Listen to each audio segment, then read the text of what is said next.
Josh Fields in close at third, but they're back on the right side. Morgan, 28 years old, hitting at 286, no homers. He's driven in 17, and the first pitch of the ball game taken low and away. Morgan was 0 for 4 last night, as were a lot of these Pirates against Gavin Floyd. Now Fields slightly to the left, and that pitch up high, and the count 2-0. You don't want to walk this guy. He's 10 for 15 in stolen bases, as the Pirates have 23 and 31 attempts. And the count 3-0. Pirates come in with that mark of 19 and 23, hitting at 258 as a ball club with a 4.11 ERA. And there's the strike. Ready Sanchez on deck. And a full count. These two clubs have met 21 times in interleague play. Sox have won 13 of the 21. As that pitch is chopped foul. Morgan is just one of a group of fine center fielders, but he's forced to play left because Nate McLouth has put his stamp on center field. He's going to be there a long time. So the leadoff walk.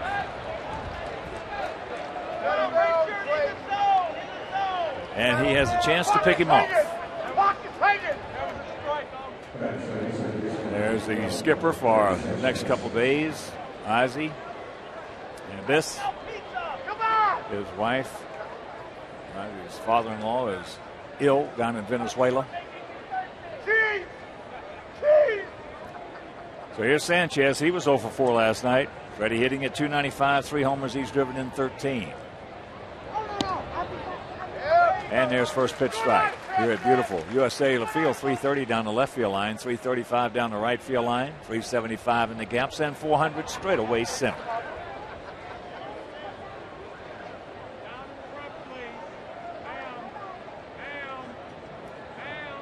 Long set. Ground ball. Turn it over. Rack him up. Nice. Tremendous job by Chris Getz at second base, because that ball was slowly hit. He had Sanchez out on the front foot. This is an off-speed pitch. Josh does a nice job of getting rid of it, and Morgan is down in a hurry on Getz. He stays in, makes sure at least one of his legs is off the ground so you can take the contact and get the throw off. First pitch strike to McLouth, hitting at 277. 7 homers. He's driven in 29.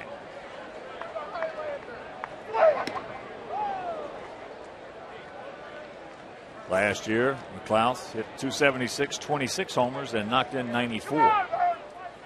Not bad for a guy that's been pretty much of a lifetime leadoff hitter in professional baseball, now moved into the 3 spot. Just off the corner, 2 balls and a strike. Well, we went over his resume a little bit last evening. It's pretty impressive.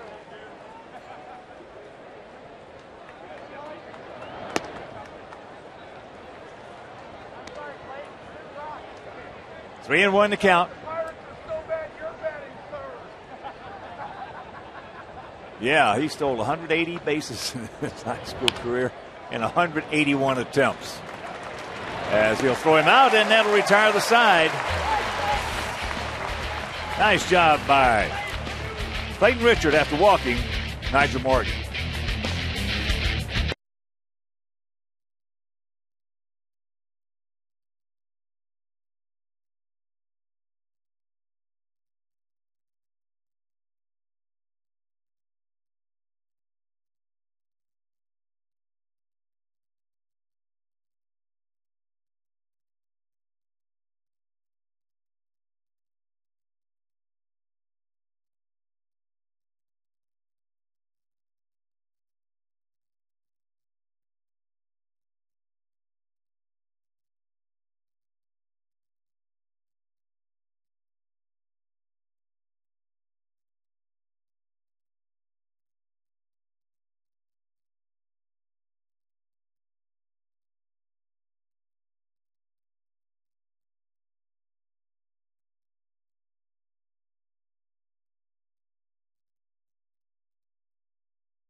Die with Jim Thome, the DH, in the 4 spot. Then Konerko, Quentin, Pierzynski, Fields, and Getz at second base, hitting 9th.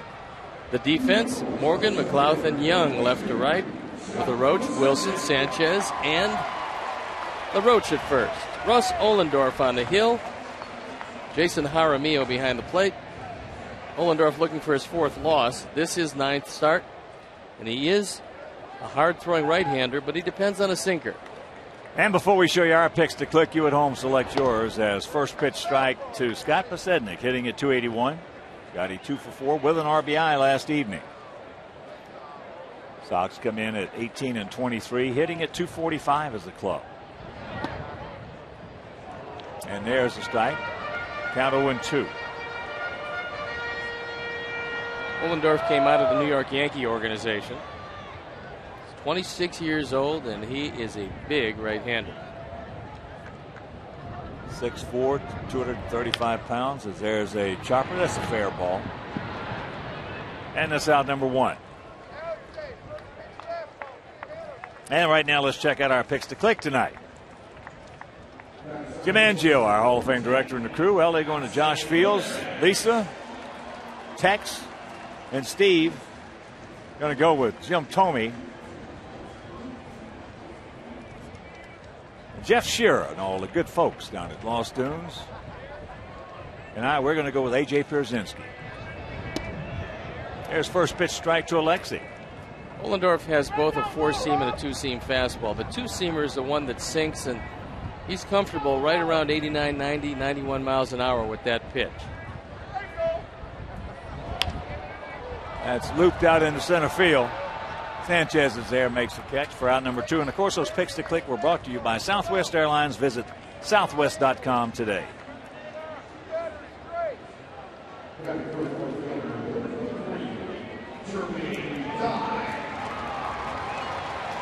Ohlendorf made it up with the Yankees in 07. Didn't have a record, but did have a 2.84 ERA. That's pretty good. Then in 08, he was in 25 games, but got banged around a bit. 6.53. Last year with Pittsburgh, 0-3, and his ERA up over 6 again. Jermaine takes ball 1. On that deal for Xavier Nady. Damaso Marte, Pittsburgh, obtained Ohlendorf. Jeff Karstens, who's pitching tomorrow. That is fouled over into our dugout and out. Also with Daniel McCutcheon and outfielder Jose Tabata. They tell me Tabata's pretty decent, that he's a while away from the major leagues, but he's pretty good. So that turned out to be a very good deal for Pittsburgh. 1-2 the count to Die. Jermaine hitting at 266, 10 long ones, 25 driven in.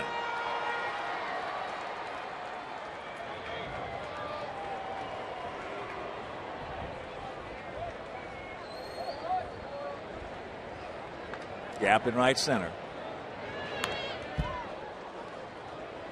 Not the best time of day to be hitting.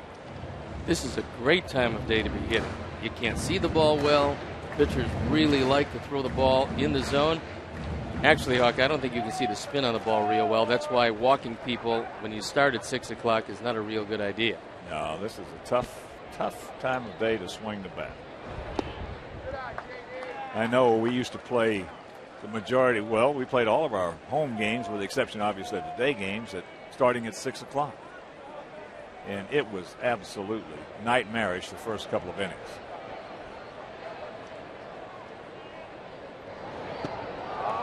As he gets him a 1-2-3 inning for Ohlendorf, and after 1, no score.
Craig Monroe at the plate with an 0-2 count.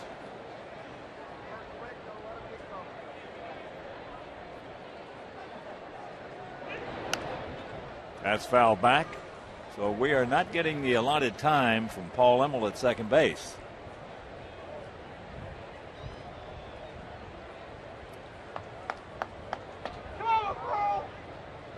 And the 0-2 pitch. Watch out.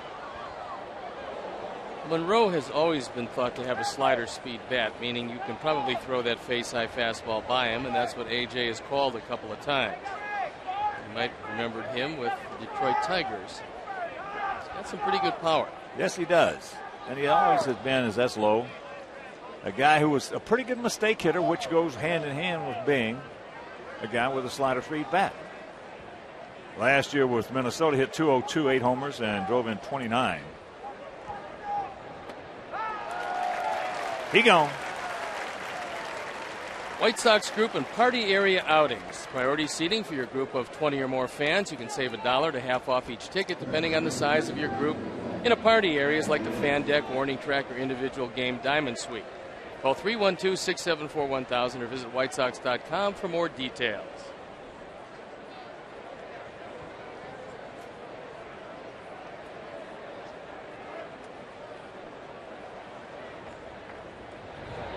Adam LaRoche takes ball 1 up and in. Adam getting an opportunity to play with his brother after Andy came over from the Los Angeles Dodgers. LaRoche hitting at .227, 7 homers. He's driven in 20. Takes that pitch upstairs, and the count 2-0. Adam and Andy, son of Dave. On the left-handed pitchers, that's right back to him. Every time, I'll tell you what. I know. You just, and I think Clayton feels the same way. Gets the ball. What you really should do is just right yourself, take what's called that crow hop, that little short step, and make a good solid throw. Or better yet, just run it over there. At times, that's something you might want to do. He has had trouble throwing the ball from the mound to first, as there's first pitch strike to Delwyn Young. Switch hitter hitting at .359, no homers. He's driven in 7. He's another guy that I watched in the Arizona Fall League. Line drive hitter, very good hitter from both sides of the plate, but they had trouble finding a position for him. Last year, .246 hitter with 1 homer and 7 RBIs in limited service with the Dodgers. Outfield playing him straight up and spread out. 2 out and a 2-1 pitch. Anthony Beasley will make himself a new friend, third base coach. Perry Hill over at first. And the 2-2. There's a look at Perry Hill. One of the best infield coaches around. And he and Ozzie were together with the Florida Marlins. And there's another souvenir off the facade of the LG Skyline Club seats. Oh, it was right off that side. Rolling onto the field, and Perry Hill made the play. Full count to Young.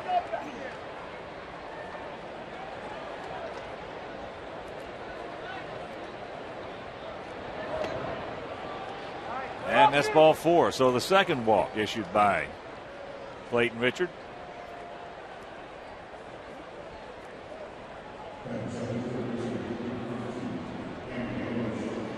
And here's Andy LaRoche. And at one point, the Dodgers thought that he was their third baseman of the future. They gave him a couple shots at it. Didn't work out quite as well as they would have liked, but he's getting an opportunity in Pittsburgh. Takes up high, ball 1.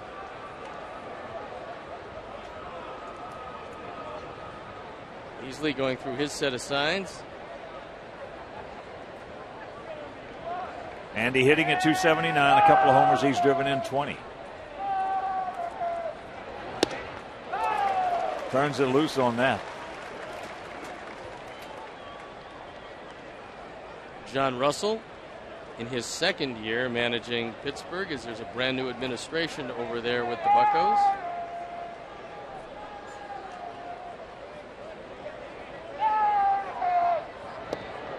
And the count 1-2. Andy didn't like that call. Backs out. I don't know what he's checking down there. Third base now. 1-2 count. This is the sign that just don't strike out. Make contact sign. Yeah. They have one of those now, you know. Every team does. And that's upstairs.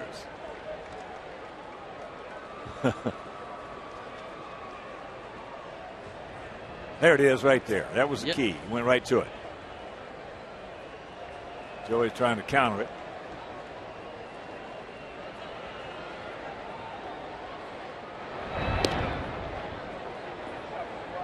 Delman Young has just one attempt, and he's been successful in the stolen base department. He's not overly fast.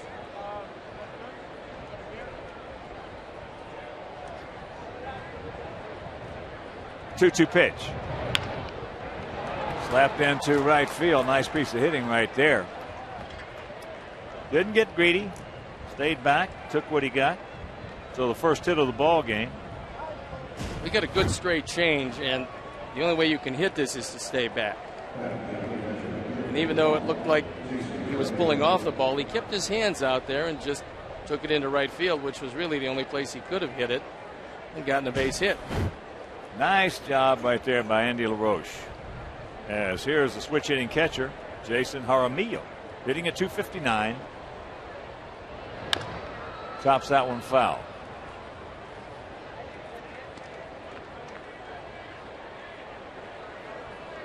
Jaramillo's only had 5 at-bats from the right side this year.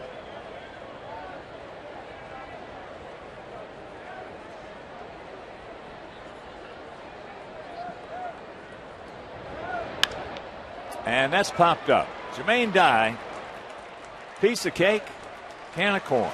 Makes the catch, and that'll do it. They strand a pair, and after an inning and a half, no score.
Tonight's Walgreens VIP is Leo Sinwelski. And after the game, listen to 670 The Score for your chance to be the Walgreens VIP for a day, including a Walgreens Affordable Essentials prize pack and a pair of tickets to a White Sox home game. Brought to you by Walgreens, the pharmacy America trusts.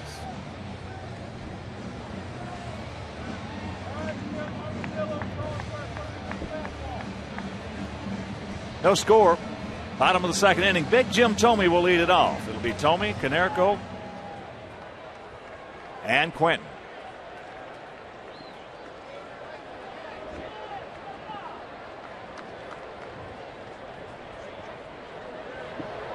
Big right-hander's first pitch looked like it just took off.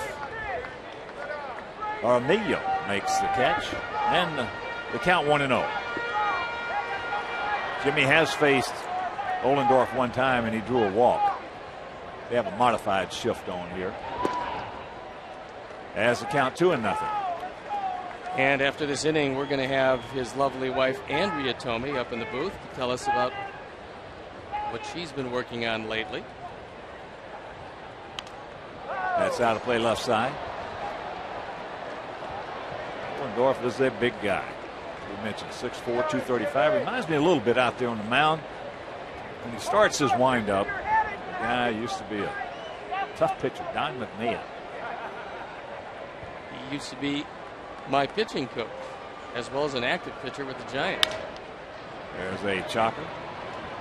Right side. Sanchez has got him one out. Yeah, Don McMahon was a tough guy. Tough to hit. And sometimes tough to stay on your feet against. Yeah, he would occasionally throw one in under your chin if he thought perhaps you were leaning out over the plate.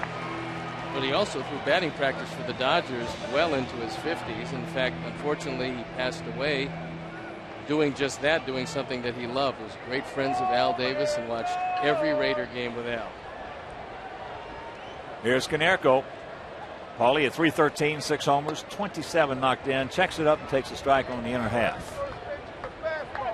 Yeah, I hit a home run off McMahon in Fenway one day. And very fortunate. It was a 3-0 slider away. And I was very fortunate that before I could face him again, he was gone. I was going to say, how could you be looking for a 3-0 slider away? Because I knew he was going to throw me a 3-0 slider away. He was going around me, and through the 3-0, I said, he's not going to throw me a strike here. He's going to throw a slider away. And got lucky. That's foul back.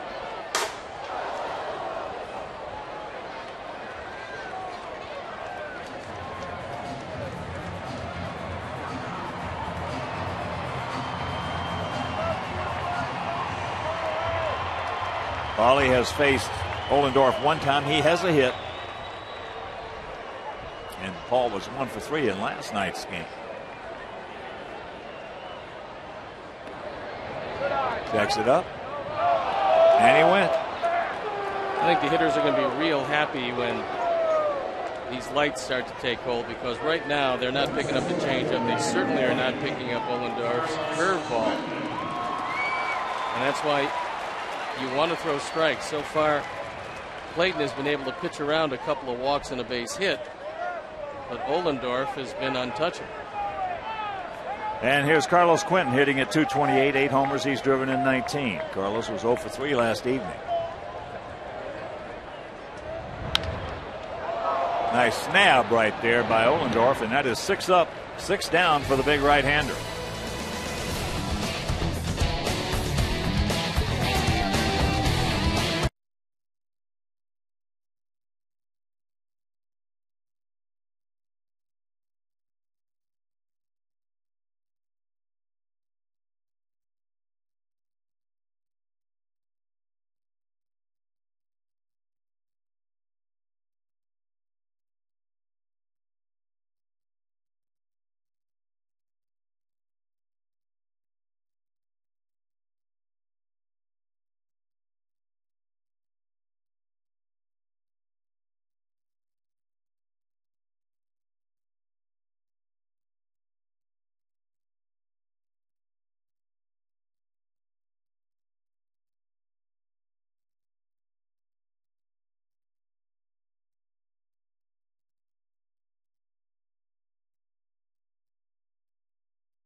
We have three special guests in our booth tonight, and to my left is Andrea Tomey. To my right is Nancy Ronquillo, and of course the fine governor of our state of Illinois, Pat Quinn. Nice to see all of you. And Andrea, tell us a little bit about Foster Family Day at the ballpark, because I know that's something that's near and dear to your heart. It is. This is our big kickoff. It's our third year doing this, and it's our partnership, the Konerkos and ourselves, with Children's Home and Aid. And it's the big kickoff to our year. We've joined forces with this organization, and we do things throughout the year, but this is the big push. And this year is more important than ever for people to support this organization, to support the families and children in crisis in Illinois. Everything that we do as far as fundraising for this does go toward families in Illinois, which is important for people to know. I know they like to do things close to home. But today the kids and some families got to come out, and they got to do a parade before the game. There were kids that got to throw out the first pitch, 2 kids, and it was really exciting for them, obviously a highlight. And we're just here to tell people about how they can pledge money to help the kids. And it's a great idea. And Governor, tell us a little bit about foster care in the state of Illinois. Well, it's important. I think Illinois is a leader in foster care. We allow relatives to become guardians of children, and that's grandparents and uncles and aunts and so on. Children's Home and Aid is one of the very best groups of all. It's been around since 1883. I think you were just starting your career back then, weren't you? That was my second year. Yeah, actually. okay. You and Abner doubled that. Yes. Yeah. But Nancy is a leader of Children's Home and Aid. And what's your website, Nancy? It's www.childrenshomeandaid.org, and you can find out about the Bring Me Home campaign. You can become a foster parent, you can mentor, you can donate, and invest in the future of these boys and girls. They are amazing kids, and our foster families are amazing parents, and every kid belongs in a loving family, and we're doing that with the Bring Me Home campaign. And Nancy is the president and CEO of that wonderful organization, so we thank all of you today for coming here, and it's a pleasure. The charity certainly is well worthwhile, and hopefully you'll raise a whole lot of money, Andrea. We sure hope so. People can make a one-time pledge. They can make a pledge per runs that either Jim or Paul score. There's many ways to help. Like Nancy said, they can, if they find it in their hearts, foster a family. So lots of ways. Life-changing and life-saving for our boys and girls, and it's an extraordinary experience. These kids are amazing, and it takes special people to do the work. So Sox fans are the best. They have big hearts, generous hearts. Andrea, as well as Jennifer Konerko, really are committed to this. We're grateful to you, Andrea. Really, you're doing a great job, and I think the Sox deserve a lot of credit. They have a team that really believes in helping others. Well, thanks to all of you, and we'll be back after these messages.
Pre-game tailgating has become a White Sox tradition. Treat your group of 20 to 60 fans to a private party area conveniently located outside Gate 2, the ballpark entrance. Bring your own food or have a choice for the Sox to cater it. Call 312-674-1000 to book a White Sox tailgate party pad with discounted tickets.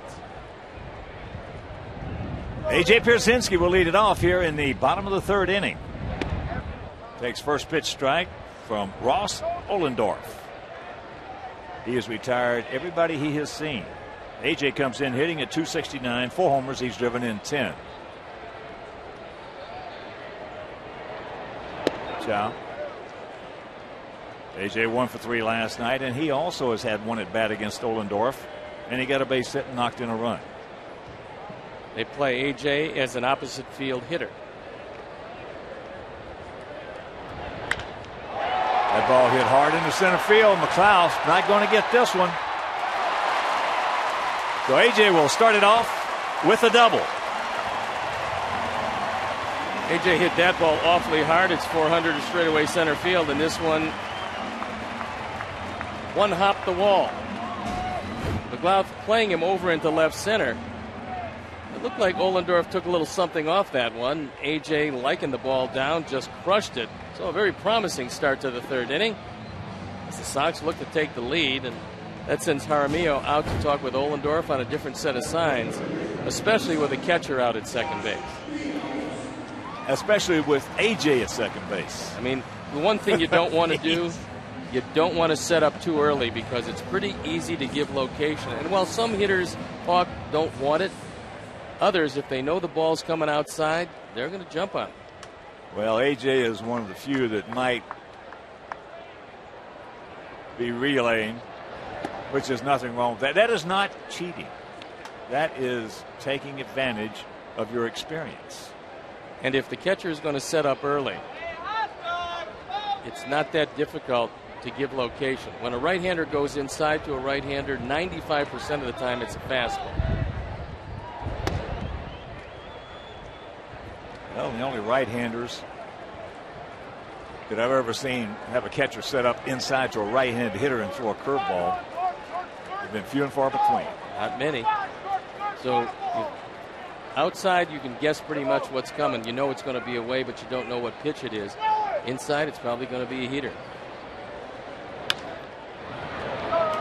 They're going to go to third base, and they get him. Nice play by Adam LaRoche. Ball hit right at him.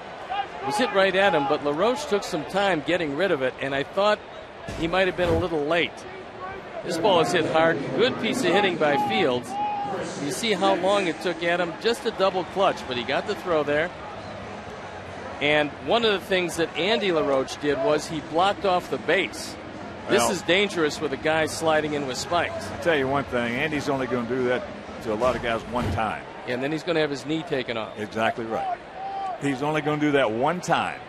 Head first, it's something else. And everybody in that dugout on the third base line, they know it. They know it. Well, if he wants to go home with 2 knees, he won't do that again. Watch how he blocks it right here, way out in front of the bag. Puts that knee down. Well, he's very fortunate because that spike hit him in the knee, and he comes away unscathed. Saw AJ's reaction. Yeah. I don't blame him one bit. Hey, you do that at your own peril.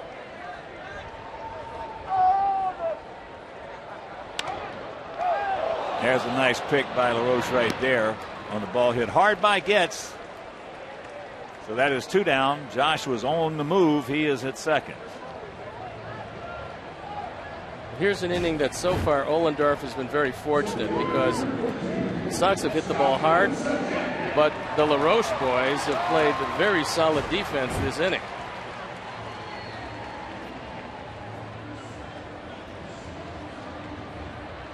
And Hawk, you're going to go a long time before you see back-to-back outs of 3-5 and then 5-3. It's been a long time. A long time. As here's Pides. He grounded out to LaRoche.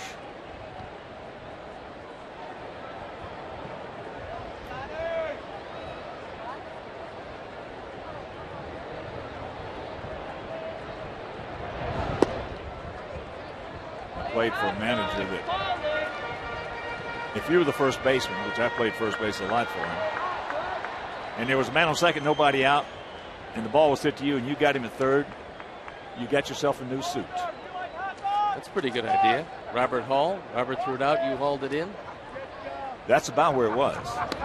But Alvin Dark, he also, for a pitcher throwing, I think it was 21 ground balls, you get a new suit. 21 ground balls? You should get a new house. He would get you a new suit. He would buy it. You had a good and those are little things, those little incentives like that.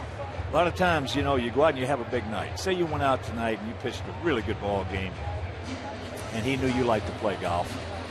You come back tomorrow, and inside your locker there's 24 titles. Yeah, he gave us little incentives, I got a new suit from him. I think it's a pretty good idea. Oh, yeah. The 2-0. Alexei on deck.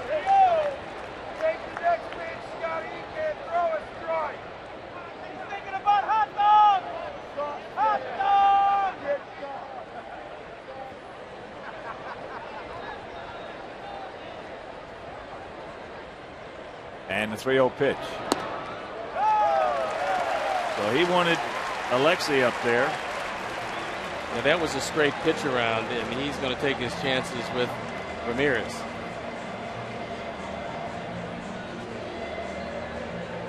Jack Wilson wants to come in. He wants a word with Ohlendorf, and he wants to know how they're going to pitch Ramirez, because that's going to go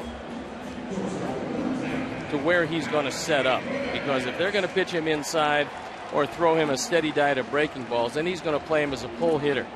If they're going to throw fastballs away, then he might shade him up the middle.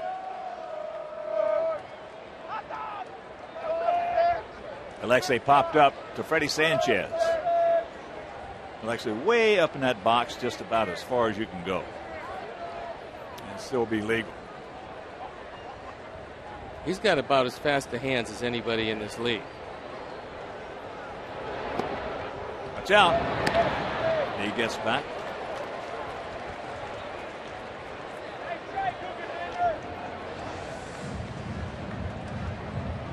Two on, two out here in the bottom of the third inning. Totals on the board identical at 0-1 and 0.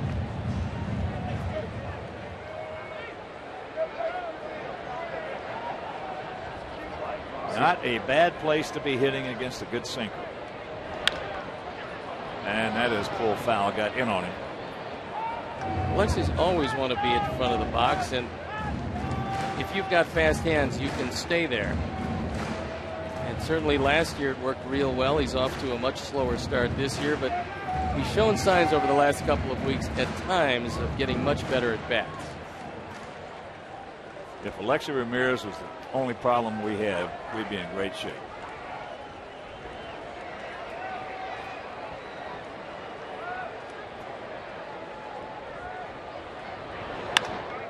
A little tardy on that one.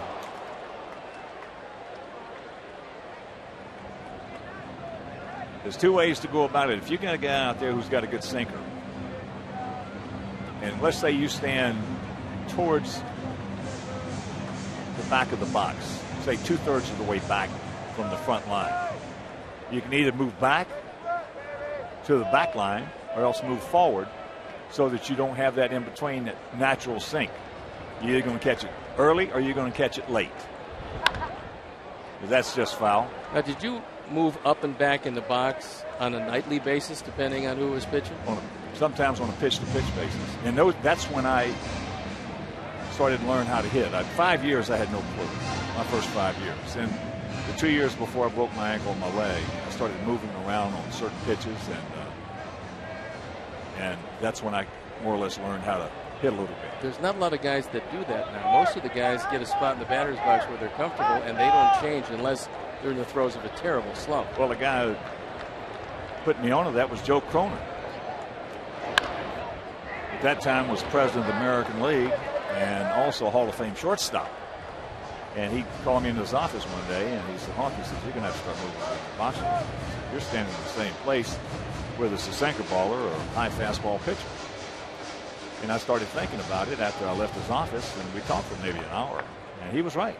And I started moving around, and all of a sudden, you know what, I started getting a few hits. And all of a sudden, I got a little more confidence. And you move up and back. You move back and forth. Move closer to the plate, off the plate. Checks it up. That time, Jaramillo looked back at Gary Darling. And Gary Darling made the call, didn't even look at Bruce Dreckman.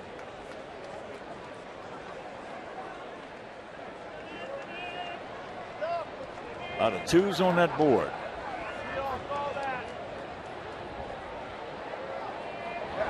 Watch out. Full count with Jermaine Dye on deck. This is certainly the best thing you could have happen because both runners are going to be going.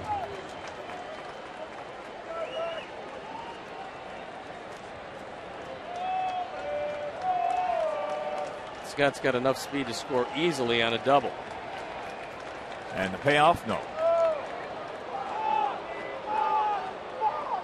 Now, Adam LaRoche scratching his jaw down there for a few minutes. It's a good thing that he didn't do the reverse pivot and then throw to first. Scotty was off and running. Let's see if Adams put a sign on right here. Or he just has an itchy chin. Nope. That is sucked up by Sanchez. He throws him out, and that'll retire the side. Sox have a golden opportunity here. Had the leadoff man on second, can't do anything with it.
Oh, and 1 the count to Nate McLouth leading off here in the top of the 4th inning.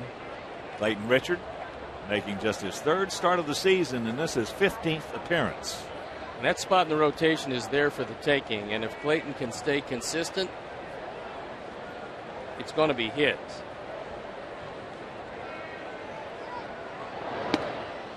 Big hack, no contact, and the count 1-2. I was kind of surprised, Hawk, that he didn't throw more straight changes in Toronto, but he had such good command of that fastball that he really didn't need him. He did not throw.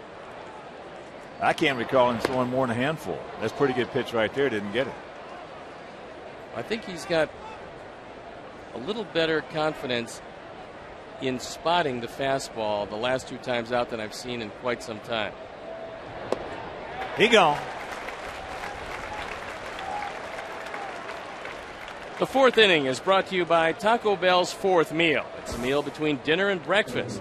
Open till 1 a.m. or later. So he has punched out the last 3 hitters. And here is Craig Monroe, who struck out himself, leading off the 2nd. That was a terrific slider that he threw to McLouth. and not a bad one that he threw to Monroe. The difference is the speed. He threw a hard slider that struck out McLeod, took something off, and back-footed Monroe. 21 to count.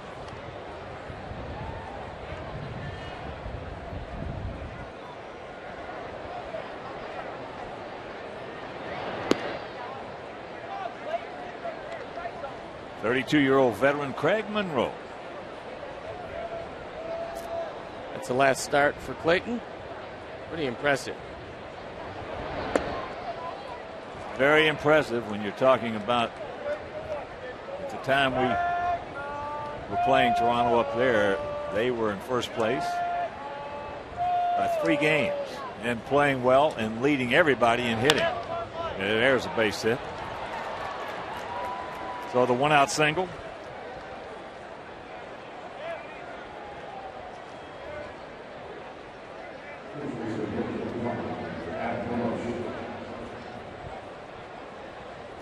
In that start, as you just saw the numbers there, 7 innings, 2 runs, 1 earned, 3 hits.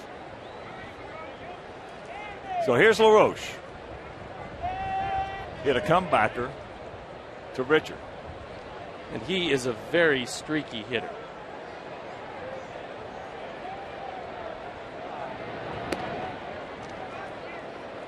Right now, he's not in one of those good streaks. He has, however, grounded into 2 double plays. Not that he's overly fast, it's just that he does have an uppercut swing.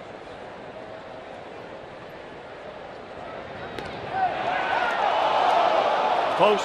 That was the move to pick him off, and he almost got it. He had Monroe leaning the wrong way. Bruce Dreckman on the call. The ball beat him, but that tag was above the elbow and the hand was in. Big hack by LaRoche.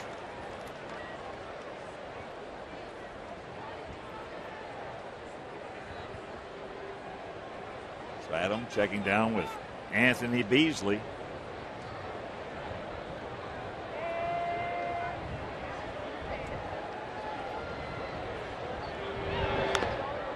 Other coaches on the Pittsburgh staff: Perry Hill, as I mentioned at first, Gary Varsho, the bench coach, Joe Kerrigan, pitching coach, Donald Long, the hitting coach, and Luis Durante, the bullpen coach. Gary Varsho's been around a long time. He certainly has paid his dues. There you look at Joe Kerrigan, the pitching coach, sitting next to Gary Varsho. I have had more than a few people tell me that Gary Varsho was ready to manage in the big leagues. Well, I think he's going to manage in the big leagues. And, you know, he was a utility player most of his career. And when the Cubs let Lloyd McClendon and Gary Varsho go, the Pirates picked both of them up, and they were part of the bench that won 3 straight division championships.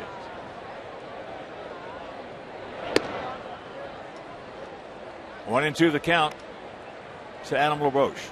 Yeah, I've had several people and quite a few scouts who have played in the major leagues tell me that Gary Varsho is going to make one heck of a manager. Nice, AJ. 2-2. Well, although there are some exceptions, Hawk, it seems to me that the guys who make the best managers or best pitching coaches or best hitting coaches were not the superstars of the game. Because the superstars did it many times just because of great ability, and they can't explain it quite as well. He gone.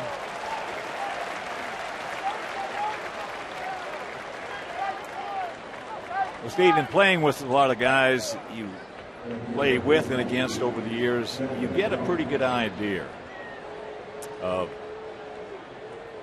who's got a chance, if they so desire to manage or to be in the front office or to be as a coach in baseball. You get a pretty good idea. And we had a club there at Kansas City when we went out to Oakland. Just did get back in time.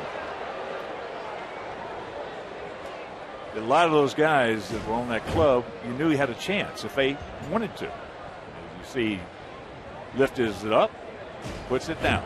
Well, he got back very awkwardly. Some of those guys we had on that club out there were Tony La Russa, who was in Kansas City earlier with us. And Dave Duncan was a catcher on our club. Renee Latchman was a catcher on that club when we were in Kansas City. Marcel Latchman was the pitcher. Terrific pitching coach, by the way. Sal Bando, who was the general manager, was at third base. Well, that was one of the smartest playing clubs in the last 50 years. They won 5 consecutive divisional titles, 3 consecutive world championships, and the reason they did it, did they have talent? Sure they had talent. But what they did was they didn't beat themselves. They didn't go out every day saying, hey, we're going to kick some butt. They just went out and played the game. Because that's out of play right side. And I think that's really the key with any baseball team. Very rarely you're going to go out and just flat out beat a team.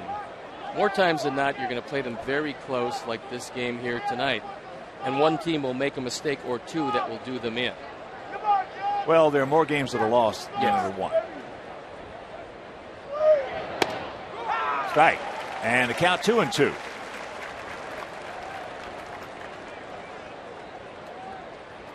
So Monroe at first with 2 down.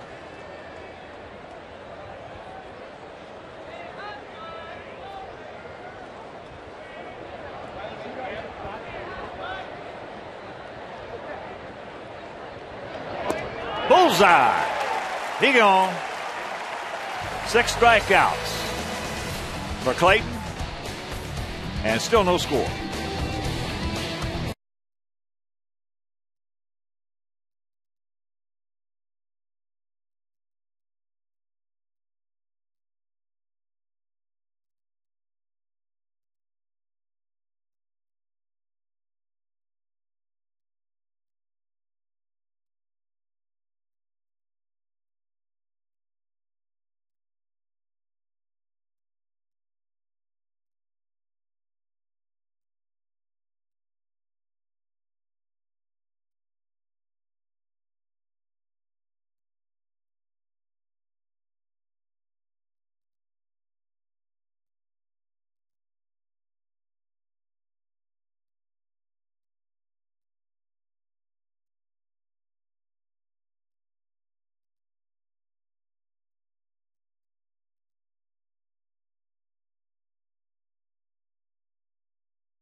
And Steve Stone, we had a lot of goose eggs up on that board last night. We got some more to see.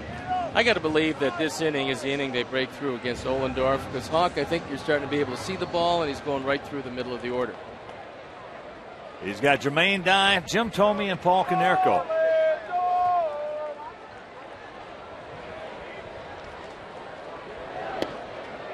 Takes first pitch strike. JD struck out swinging at a breaking ball.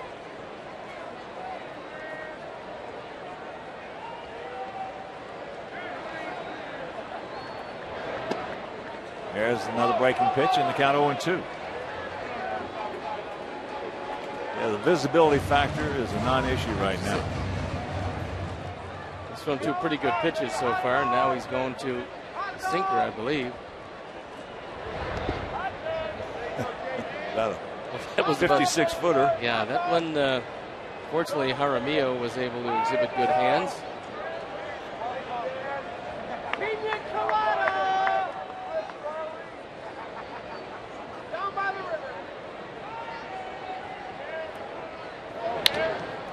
Ball hit hard. Wilson, good play. High throw. into the crowd. So that'll be an error on Wilson. More importantly, the leadoff man at second. Well, Jack Wilson's been around long enough to realize that if you get under a throw, it's going to sail on you. He made a terrific pickup on a ball that was scalded. And right now he's just talking to himself because he realizes that he didn't stay up on top of this throw.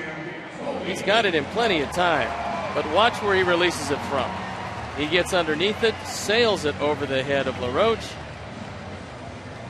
and Jermaine is at second base. And Big Jim Thome, who grounded out. Freddie Sanchez at second base is going to be the hitter. And while we have a moment, checking White Sox minor league report. Oh, you're going to like this one. You're going to like that report today. Charlotte lost at Indianapolis. They're 18-23. But that Birmingham club we got, they're 29-12. Yeah, they're real tough. 29-12. They're in first place by 7.5 games in the Southern League as there's a strike to Thome. Gordon Beckham last night in the first game went 2 for 4. C.J. Rutherford went 2 for 3 with a homer. I highlighted that for you.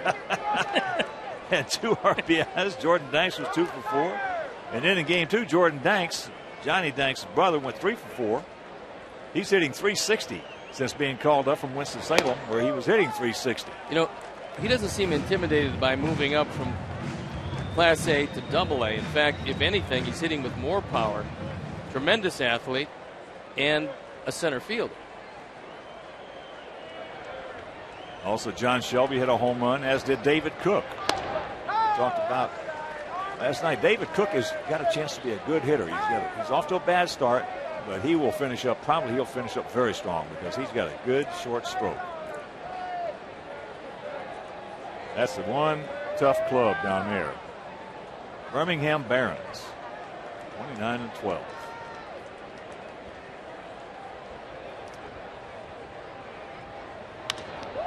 That ball hit high into left center field.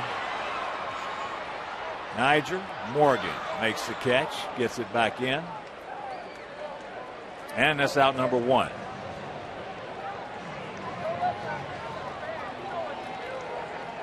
So we had the leadoff man on last inning at second base with nobody out, couldn't score.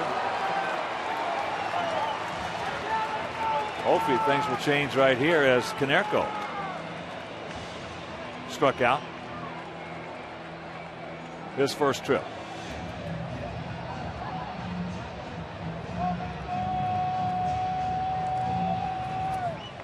Yeah, that's C.J. Rutherford doing some damage down there. He's hitting .328. Not only that, but surprisingly, he's hitting for a lot of power and driving in a lot of runs. He can barrel it up. Yes. We saw that in the spring. Now, looking at that team and seeing that team, obviously not against a whole lot of competition in the spring, but we knew that there was a lot of talent there. The question is, would they be able to perform once they got against similar talent from other organizations? And I think that's been answered. Breaking ball strike. Brandon Allen hitting at .294, 6 homers, 27 knocked in. He's going to play in the big leagues. Of course, Gordon Beckham's going to be a special player. Jordan Danks looks like he's going to be a special player. Tyler Flowers looks like he's going to be a special player. Got some dark horses down there, some sleepers. Stephon Gartrell. As that ball hit down past Jeff Cox. Jeff did a nice job of getting out of the way of it. And Diane Viciedo has his average up to .250.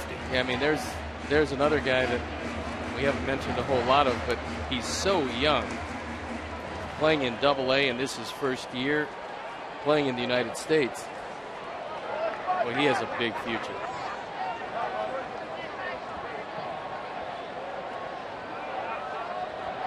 Watch out, Paulie. 2 balls, 2 strikes to Konerko. On that last pitch, Sanchez broke to second, and he had Jermaine Dye stumbling when the pitch was delivered. So, on anything but a double, Jermaine wasn't going to be able to score.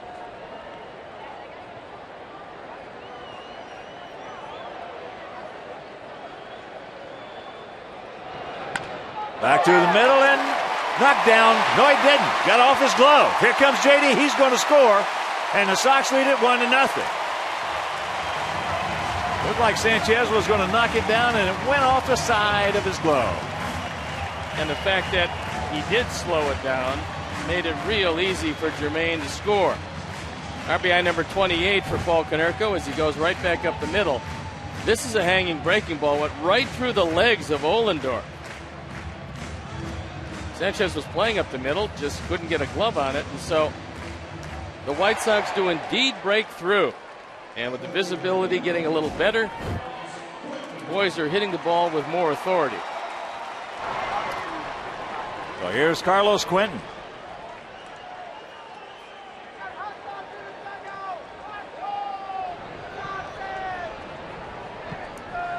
Carlos hit a comebacker.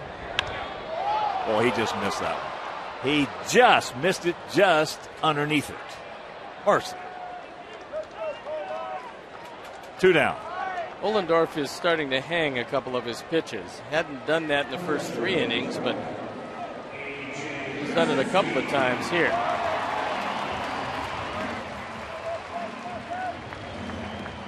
Pittsburgh comes into action 7 games in back of Milwaukee in the NL Central.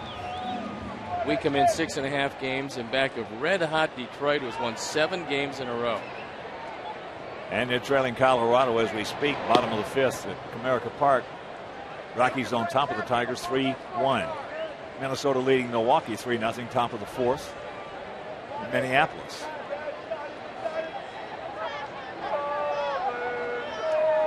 AJ doubles deep into center field. Checks it up. Good check.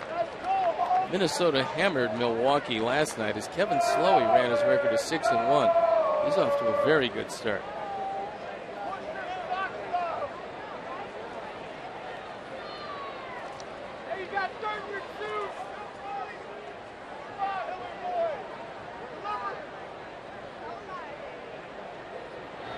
Way outside.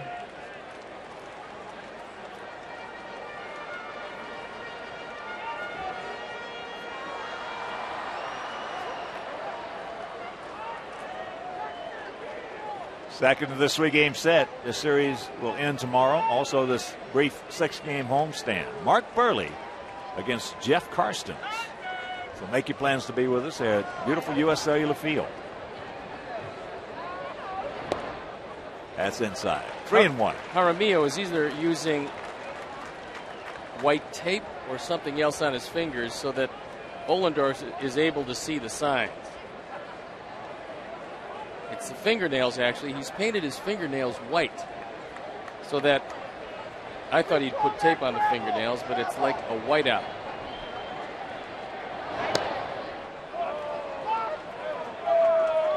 Made a good pitch on a 3-1 count, so it is full.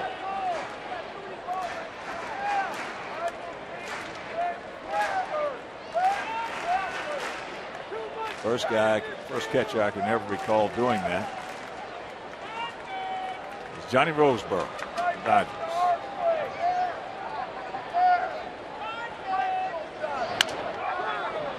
There's a cracked bat. There's another $95 bill down the tubes. That one I think is a maple. That one, yeah, I believe it's an expensive one.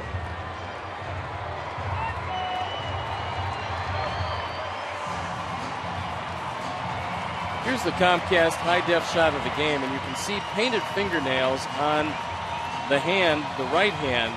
Number one, you see the signs better, and number two, it doesn't interfere with the throws. If you take the fingers, especially if you do it below the first joint, it's very difficult sometimes to get a feel for the ball.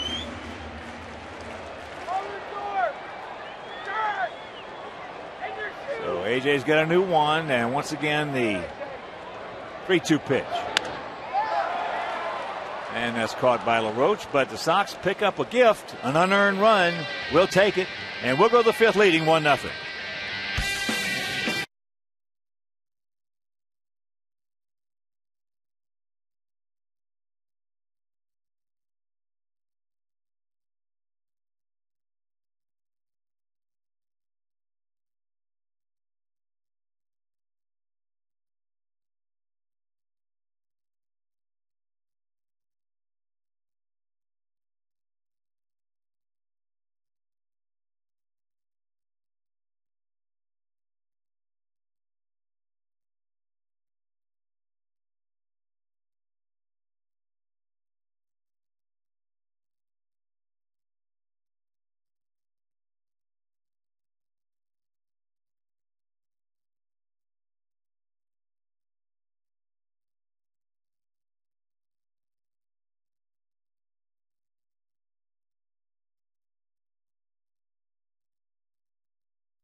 First pitch down low to Andy LaRoche leading off here in the top of the fifth. 1-0 Good Guys.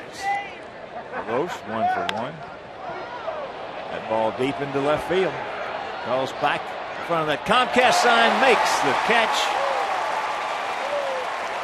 And that's out number one. Well, we told you that Andy had some power. And fortunately, he didn't get all of this one, but he got most of it. And Carlos had to keep his concentration, going all the way back to the wall. From the Southwest RoboCam, we'll take a look at a great effort by Quentin.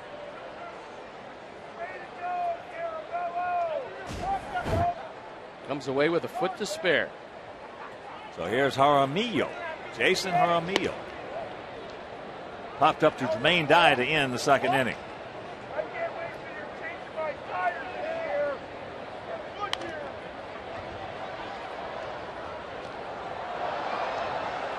And Chicagoland viewers, how would you like to win $5 footlongs from Subway? This will be the 500th texter to text Subway to 97999. Go to WGNTV.com for complete info and rules. That ball, base hit into right field.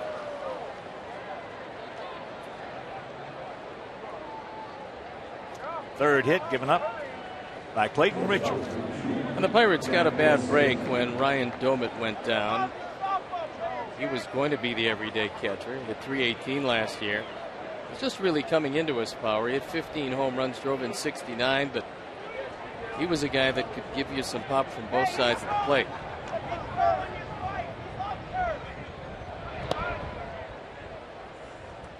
Jack Wilson. 0-for-1. Went out to center field.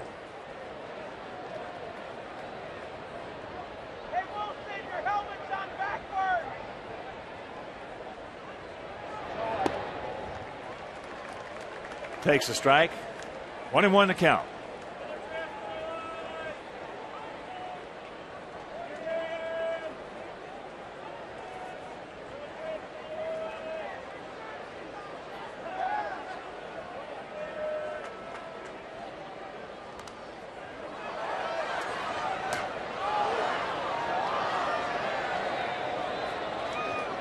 Ball and 2 strikes. Got Nigel Morgan on deck. 1-2-0 for our Sox. 0-3-1 for their Pirates.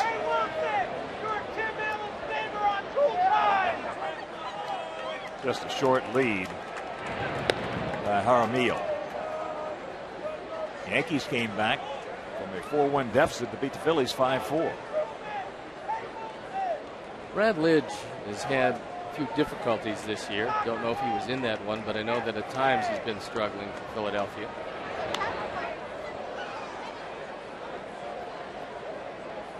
St. Louis shuts out Kansas City 5-0. Well, St. Louis is just getting otherworldly pitching. They've won 5 in a row. There's a young Sox fan.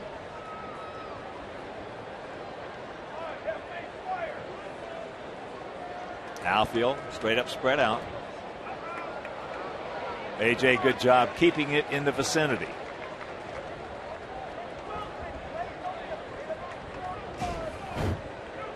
Jaramillo decides that he's going to at least take off and see what happens. AJ keeps it close.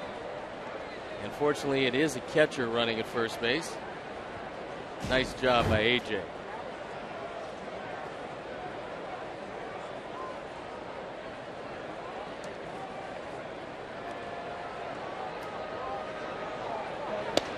He gone. Strikeout number 7. That time Clayton ran that fastball on the inside corner. You see AJ wants it in. Clayton gets it right there. And AJ does a nice job of easing the ball back over the plate.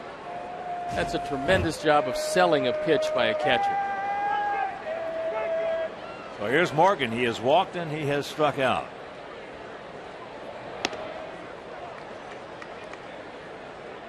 That was pitch number 80 for Clayton Richard. And AJ is mentioning to the infield, keep your eye on the bunt possibility from Morgan. One hopper right to Getz, and that'll do it. Another nice inning. We're halfway home, leading 1-0.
Chicago White Sox Fantasy Camp, January 10th through the 17th at the White Sox new state-of-the-art spring training facility, Camelback Ranch in Glendale, Arizona.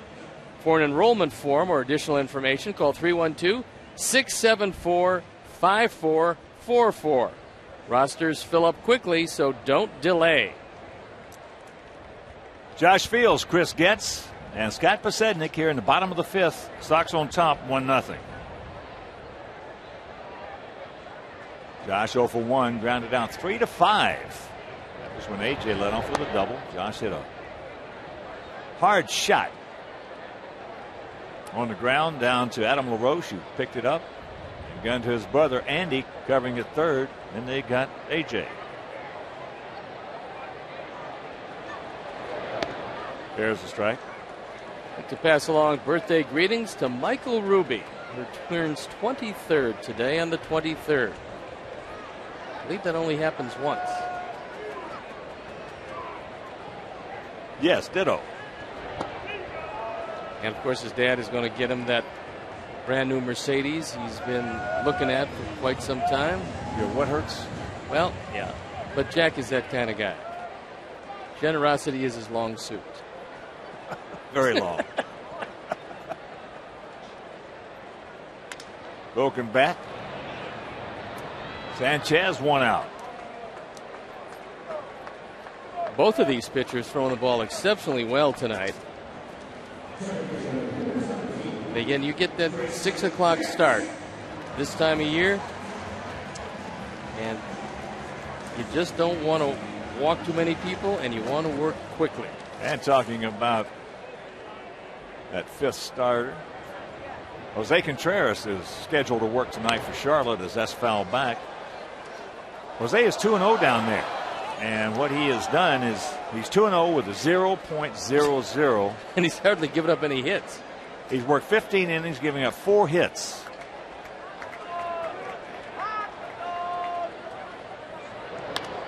And that's out of play. Getz hit a hard smash down to Andy LaRoche, who made a nice play on it. Yeah, so that's good news. Jose's worked 15 innings, 4 hits, no runs, 8 walks, though, 10 strikeouts. There's a shot off the glove. And they can't get him. So that'll be a base hit. A pretty good effort right there on everyone's part. Of course, Getz is going to hustle down the line because he sniffs a base hit. Adam LaRoche, who's had a good night defensively, has this ball hit off the glove. Freddie Sanchez on the carom stays right with it. Now Ohlendorf can't right his feet to get to the bag. By the time he does, Chris has got a base hit. That's 2 bullets off the bat of Getz. As long as he keeps the ball on or near the ground, he's going to be in pretty good shape. He is 3 for 4 in stolen bases, and here's Posednik, who is grounded to first, and he has walked. Jaramillo has a cannon behind the plate.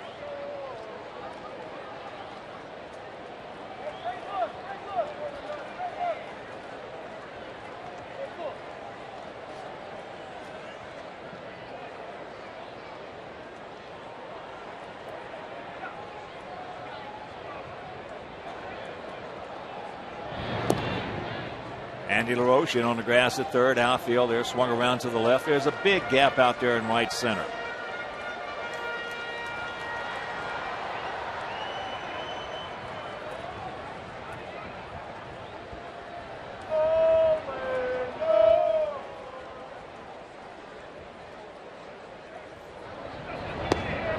Watch out.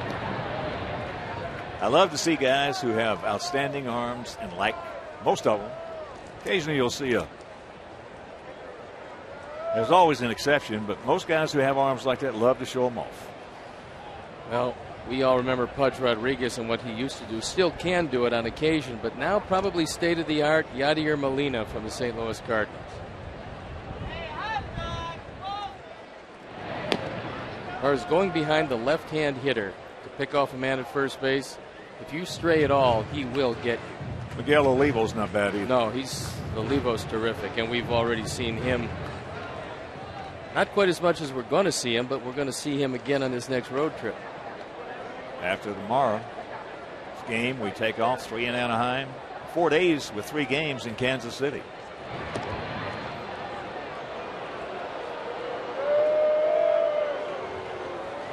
One 3-0 for the Sox, 0-3-1, a big one for the Pirates.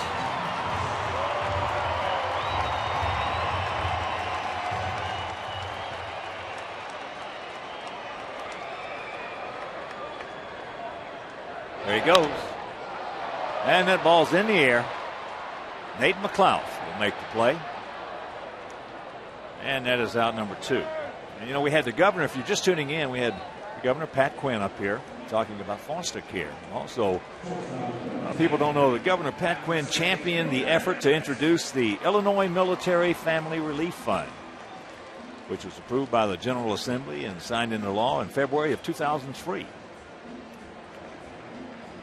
That law provided $5 million for National Guard and Reserve service members and established a checkoff on Illinois income tax returns to allow Illinois citizens to donate to that fund. And people can easily donate to the fund by visiting illinois.gov.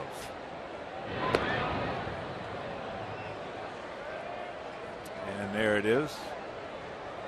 www.illinois.gov. I'll tell you, Pat Quinn's a heck of a guy. He is really, I mean, I'm a Republican, but I'll vote for him. He's a heck of a guy. He's going to do a great job, and I think he's just going to get better the longer he's there. There goes. When that ball hit deep, way back. Morgan looks up. You can put it on the board. Yes. Number 3 for Ramirez. And the Sox lead it 3-0. Well, we told you earlier that the visibility was starting to swing to the hitter's favor, and that Alexei is starting to swing the bat. And that's a 3-run lead behind Clayton Richard, who's thrown it real well tonight. So Ramirez in a very happy dugout. And that was a no-doubter in the bullpen.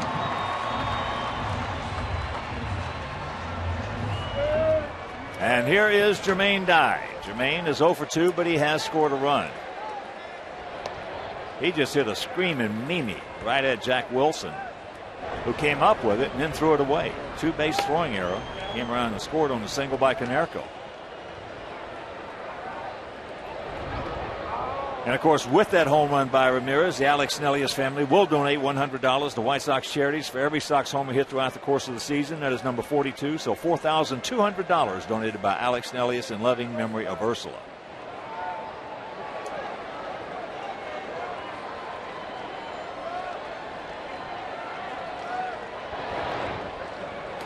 There's about a 54-footer.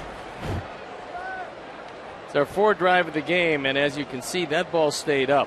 And I'm not sure if Ohlendorf went to the four-seamer to try to get it inside, but there was no sink on it until it sunk over the fence.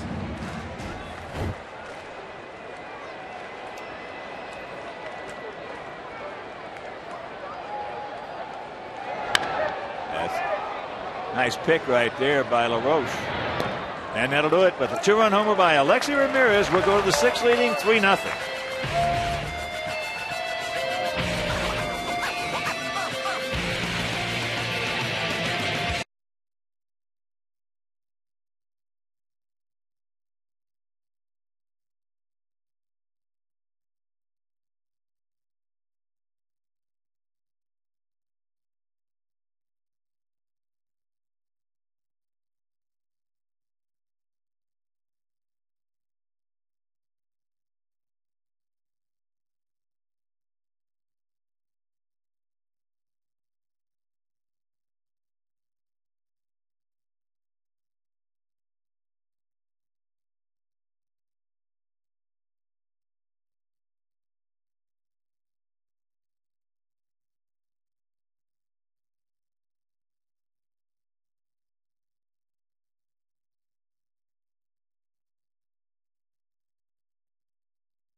First pitch fastball strike to Freddie Sanchez, leading off here in the top of the sixth inning. 3-0 good guys. Is that ball away? And once again, I know it when I'm watching a game and you come back and sorry, the inning is underway. It sort of grates on you a little bit.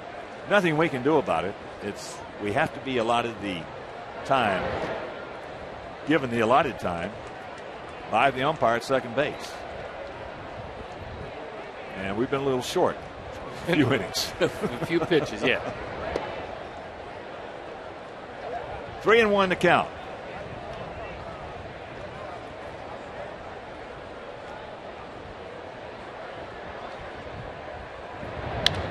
There's the base hit.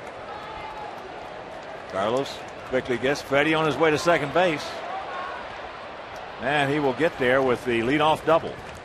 A couple of years back, Freddie Sanchez had 53 doubles, so he's no stranger to the two-base hit. And when he hit that ball in the corner, he was thinking double as soon as he left the box. You fall behind 3-1, and the good hitters, and Freddie led the league in hitting a couple of years ago, so he is a good hitter. If he can just look fastball, he normally is going to hit it hard. So here's McLouth. He is grounded to second and struck out.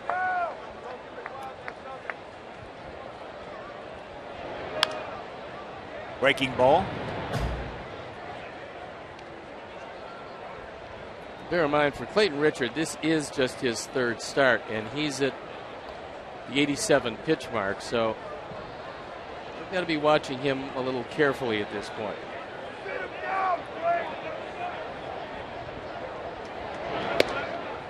And the count 0-2. Well, he's a big man, 6'5", 240 pounds. As you look at Craig Monroe on deck.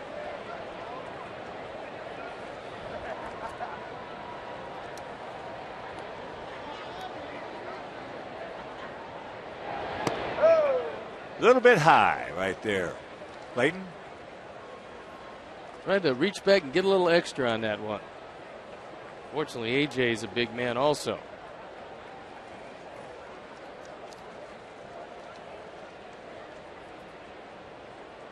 The 1-2 pitch.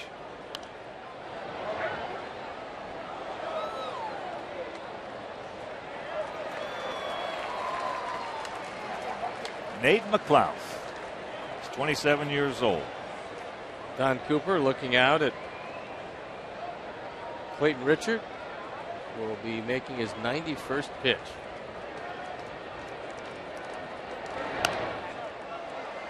I think he's one good hard slider away from striking out McLouth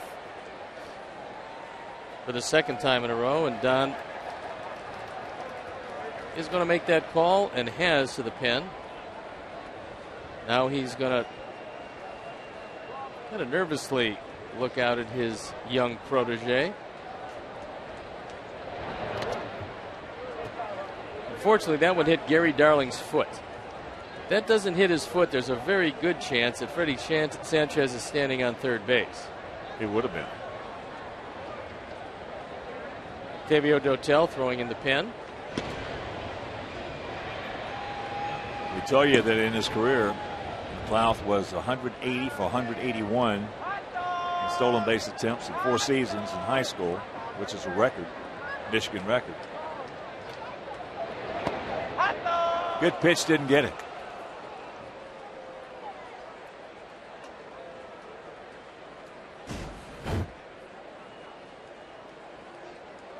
That ball was low and away, and A.J. tried to pull it up just a touch. And the payoff.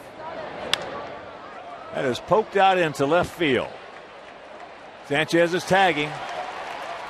Carlos going to get it back in, so he will hold at second base, and 1 out. And right now, let's check out our U.S. Cellular text poll question. Believe in something better. Should the National League adopt a designated hitter rule? A, yes, B, no. Just text A or B to 97999 and watch for the results later in the game.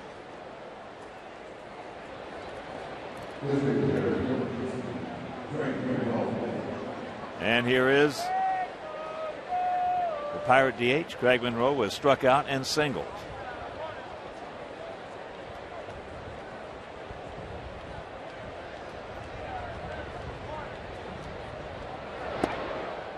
That's up high, and that is pitch number 95.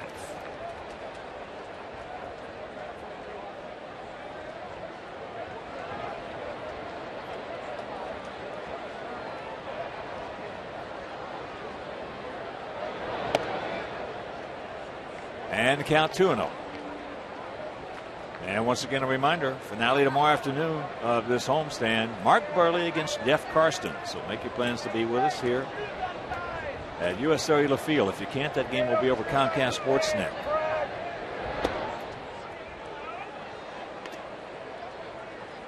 Come on, come back and get him, Clayton. No walks. 3-0.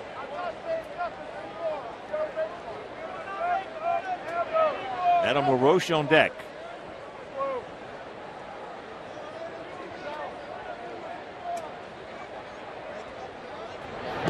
There's one.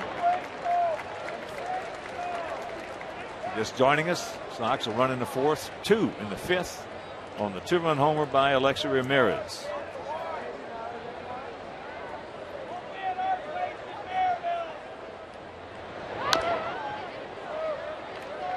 So a full count. And Monroe hits with a turned in front foot. Hawk, does that give you better balance? Does it allow you to stay back further, or why do hitters do that? Most of the time just trying to stay closed so they don't open up, pull off the ball.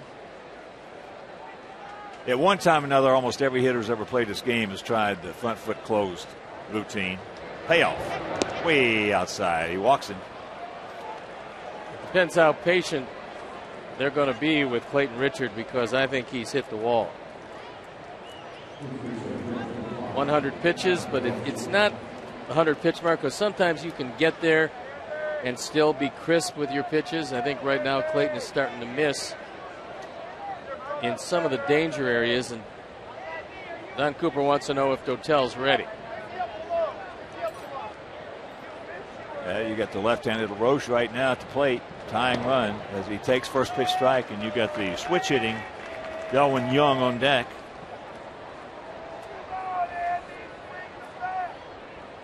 But it doesn't make any difference if a guy does hit that wall. Foul tipped. There's a break. Yes. And the count 0-2. I don't care who's coming up there. Runs out of gas, he's out of gas.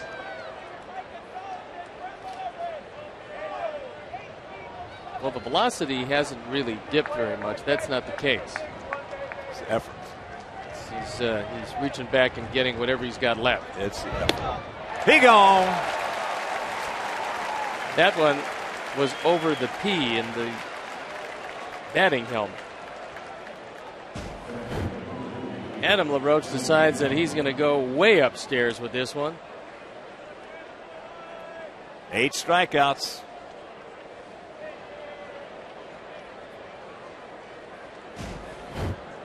Clayton had 7 strikeouts in 7 innings against the Blue Jays in his last start. And a new career high for him here with the 8th. Change up outside. Young has walked and he has struck out.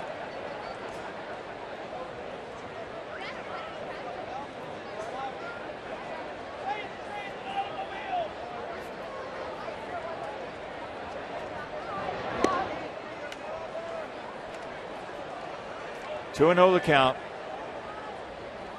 You got Andy LaRoche on deck.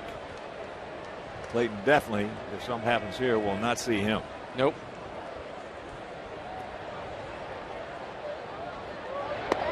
There's a strike.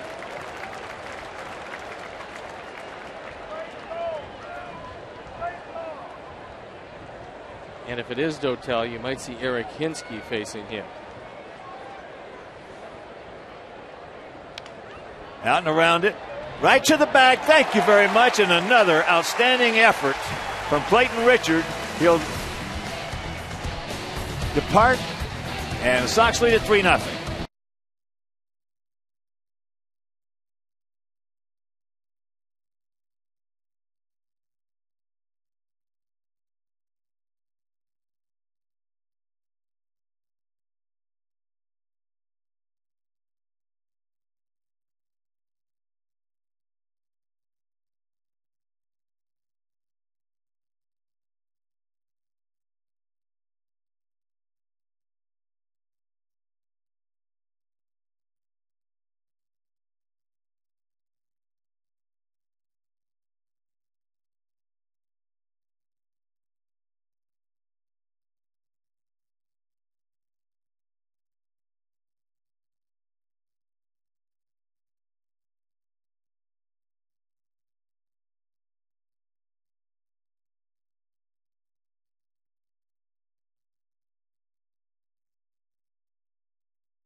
The focus is on the man at the plate right now, Jim Thome. Thome is moving forward on the all-time home run list. Earlier this week, he tied Mike Schmidt with 548 and currently sits in 13th place.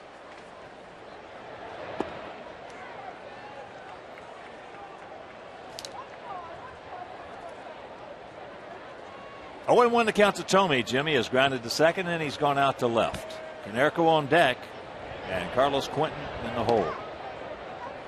Count evens at 1. Minnesota now leading Milwaukee 5-0 that game in the top of the 6th inning in Minneapolis.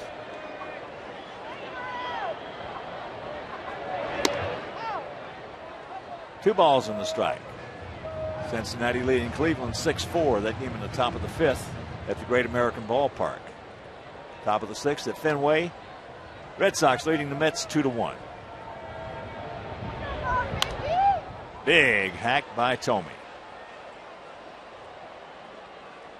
And later on, the Cubs taking on the Padres out in San Diego. Padres, well, they have won 7 in a row. The streaking Padres. They're in second place, a distant second place, but second place nonetheless. Got him on the inside corner.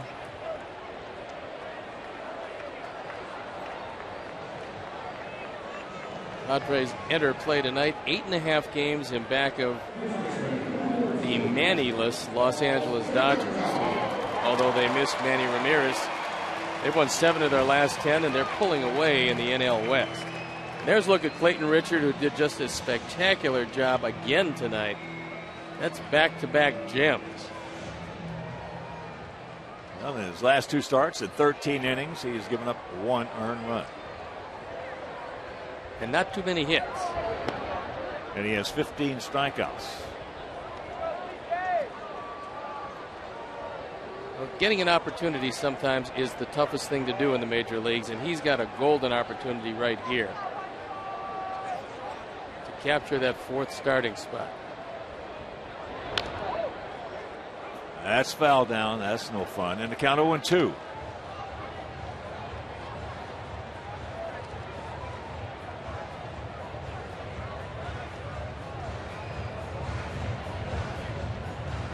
Paulie trying to walk it off.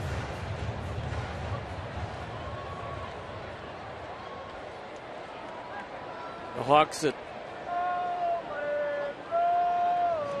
the big win, down 2-1 in that series, but still life. Life? They're going to win it. They're going to win this thing. Well, that would be a major accomplishment against a very good hockey team. A terrific team. But the Hawks, best young team in hockey. They're going to be coming back and back and back, but I still think they're going to beat the Red Wings in this series and then jump on the Penguins. Just have to hope that a couple of injuries that they had, well, that doesn't come back to bite them. That was a big hit. Javi Bulin he's got to play. I mean, that experience is everything. 1-2. It's just been amazing to me, though, to see the resurgence of an organization. A complete 180-degree turnaround in less than a year.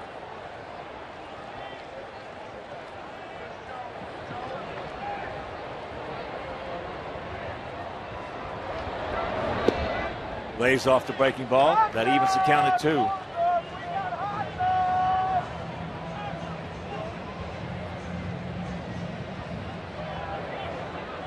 That's a fun team to watch, the Blackhawks. Well, they've got some real talented youngsters. Watch out. Jeff Cox once again shows his resiliency, getting out of the way of that one, and justifiably so. Oh, give the ball away, Jeff. Come on. There you go. Jeff is a unique guy.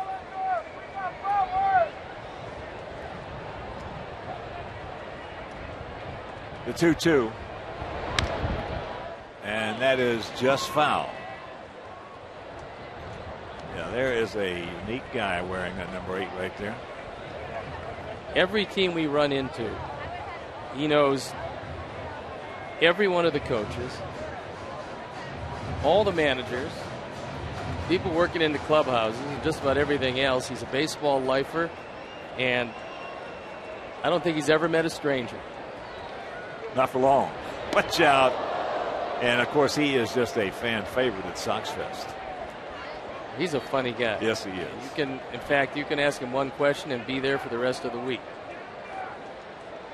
Two things he can do. He can eat and he can talk.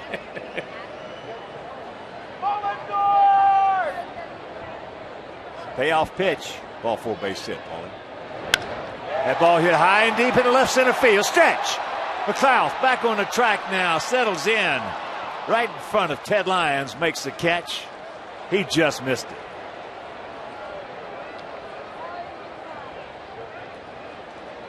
Join the White Sox Volunteer Corps, a team of fans who will work side by side with us in our efforts to make a difference for others. Together, we can be a powerful force for change. Please visit whitesox.com/ServeChicago for more details.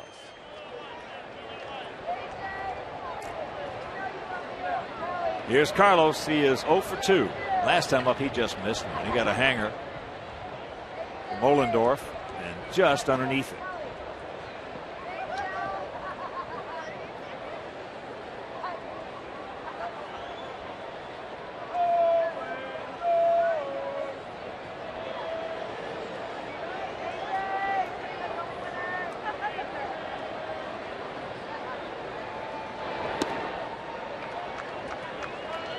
Two and 0 the count.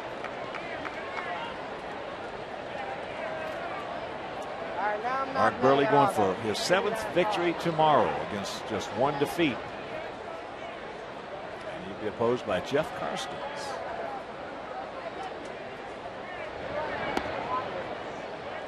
And the count 3-0. Turn him loose.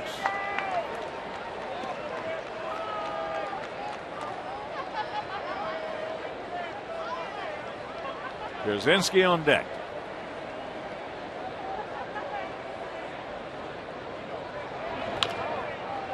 Big hack.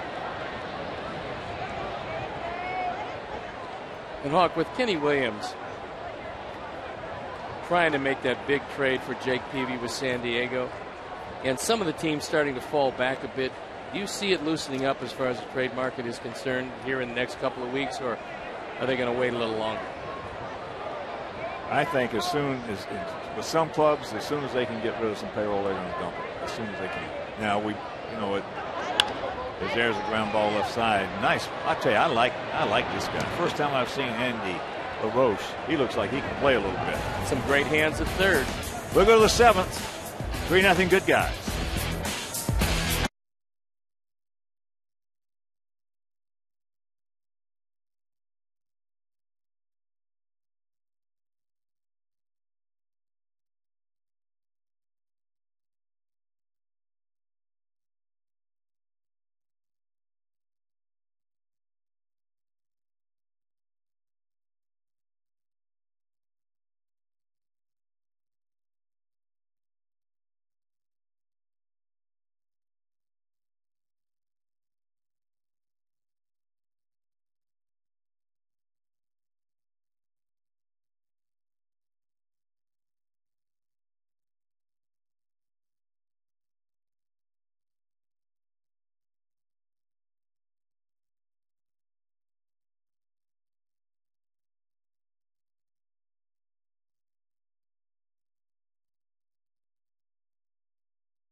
Brian Anderson has taken over in center field.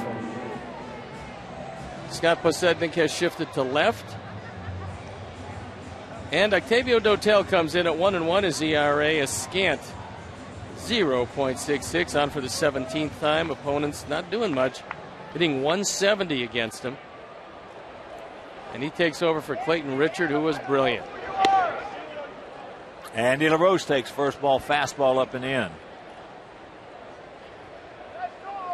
He is 1 for 2, a single to right, and he just missed one back in the 5th inning. 2 balls, no strikes. And Hawk, we were talking about teams that might be unloading or looking to get some youngsters back. Well, that's going to be the whole thing. They're going to unload payroll in order to get young. You're going to see a lot of teams trying to get young.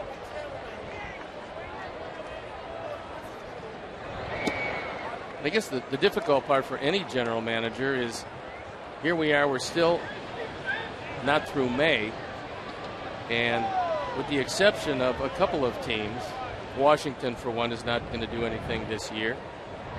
They would look to unload, I'm sure, and they've got some enticing guys. A few teams around might like Adam Dunn. That would be one of the guys. Well, there are so many scenarios out there, but I think circumstances as he walks him. So the leadoff man aboard.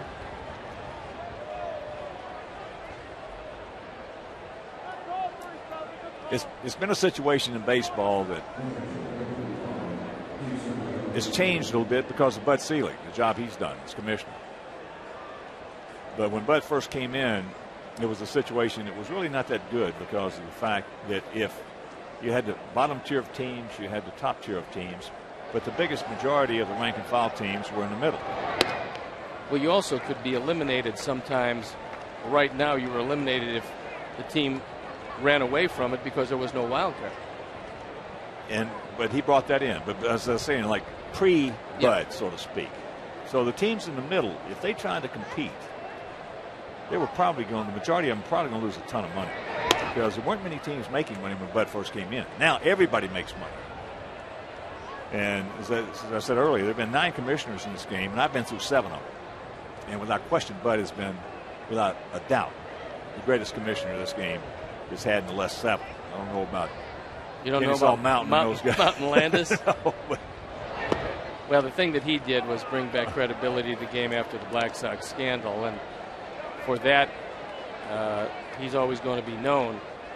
But as far as taking this game into an era where you had to make substantial money, look at the attendances all around, the record set for revenues and attendance. Bud's been great. He's safe. As the bat comes flying back. Well, what Bud has done is he put all the owners, put all 30 clubs on the same boat. They're all rowing in the same direction. When he got there, you had 30 clubs, you had 30 different agendas. Well, that was one of the biggest reasons why he was able to get the job in the first place, was he could actually get a consensus of people who had their own self-interest, and he was able to bring them together. Well, that's what I mean. He's got everybody rowing the oars in the same direction. Put everybody in the same boat. Because that's out of play. But what you're going to do, I think, though, especially with this financial crisis that everybody is going through, baseball is not exempt from it. Hardly. And you're going to see teams making some moves, and you already have seen teams make statements. You take the Cleveland Indians, contract of Cliff Lee. That's fouled back. They said, we're not going to discuss an extension at this time because of the financial crisis that everybody's in. Well, you've never heard teams say that before. No. Now, they didn't want to talk extension about certain players, but they didn't use that money as a criteria. Well, Cleveland is also a city, as you know, Hawk, that sold out so many consecutive games. 455. And then just kind of started to drop down. It's a small television market. And the revenues aren't quite what they used to be. So they've got to be that much better in their system to bring up players to fill in. Now, they made a big commitment with Kerry Wood, giving him $21 million for 2, and they find themselves in last place. As popped up left side, Josh has got plenty of room, and that is out number 1. So Jaramillo can't do it. He's not real happy with that at bat. He just stood at home plate because he realized that he couldn't get the job done and hitting the ball at the very least to the right side of the infield. But I think what's going to happen, Hawk, and I talk about this for a while now, is the teams are going to have to start to try to generate revenues outside the walls, because there's only so much you can ask the fan to do as far as ticket prices are concerned. Wilson can't get it.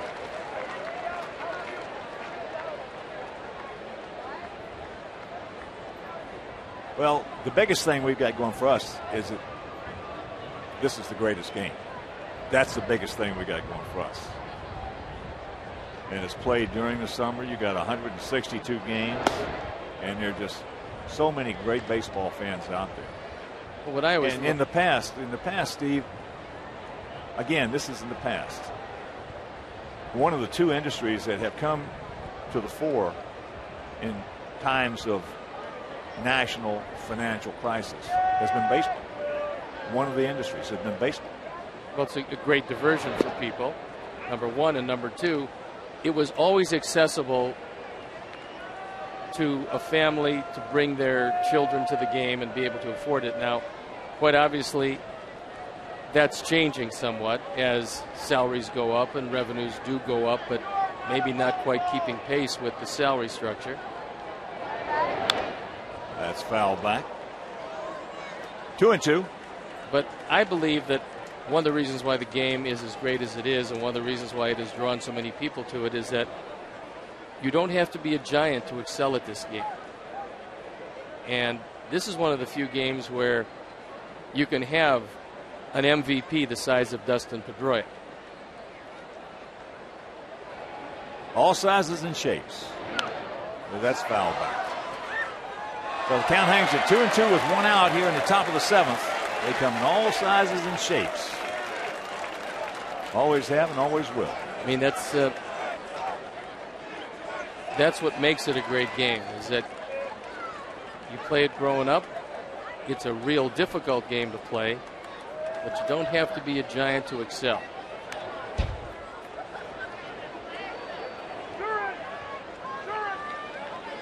Well, I've been in this game all the parts of 6 decades.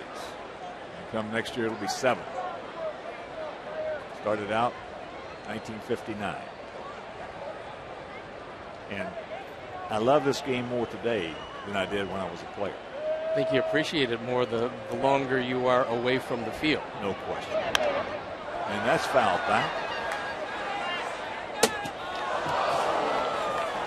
That's in the wastebasket. Right in the middle. Right in the middle. I think we got our television working.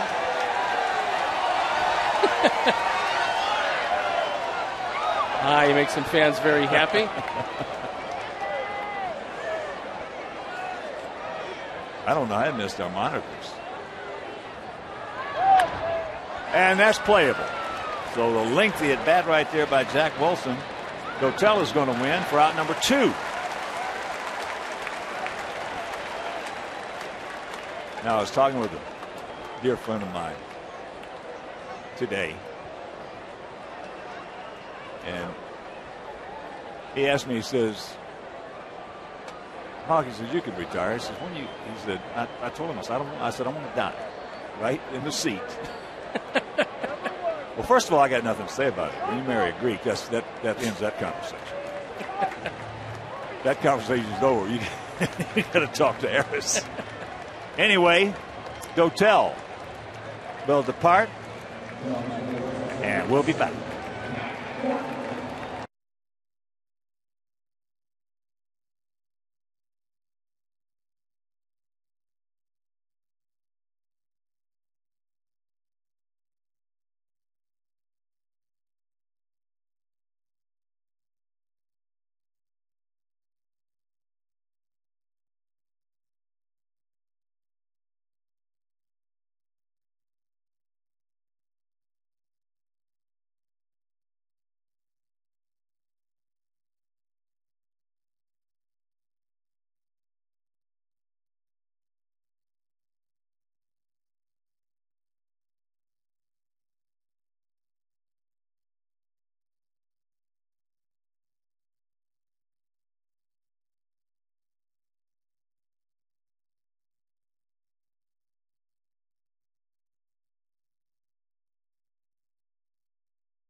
play at U.S. Cellular Field this season with 2 ballpark hot dogs for the price of 1. Visit an All-Star concession stand during the first hour after gates open. For White Sox individual game tickets, call 866-SOX-GAME or visit whitesox.com. And Matt Thornton comes into the game with 2 outs, 1 on, Nyjer Morgan facing him. Nyjer has walked, struck out, and grounded to second. Checks it up, and that is strike 1.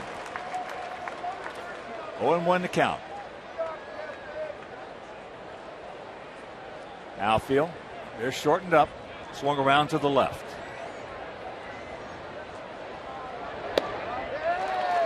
And the count 0-2. We'll have to see how many of those easy 97s from the left side that Nyjer faces in the National League. Right now he's facing one of the best in the American League.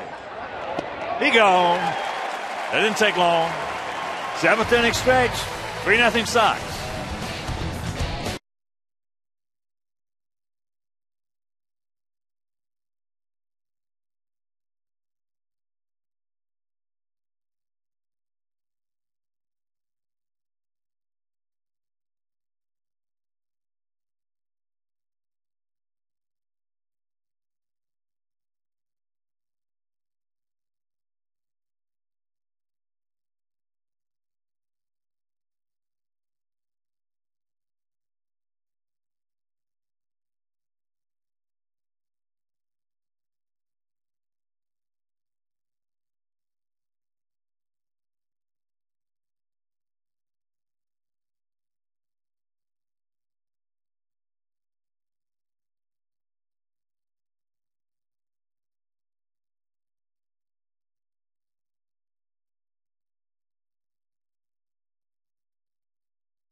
Texas beat Houston. Atlanta beat Toronto. Baltimore 2-1 in the 7th. Colorado 4-3 over Detroit. Go Colorado. Boston leading the Mets in the 7th 2-1. In the 6th, it's Tampa Bay 2-1 over Florida. It's all tied up. Cleveland at Cincinnati in the 5th. Minnesota whacking Milwaukee 5-0 in the 7th. No score Arizona at Oakland, and later on the Cubs at San Diego, Angels and Dodgers, and San Francisco at Seattle. It's our Miller scoreboard.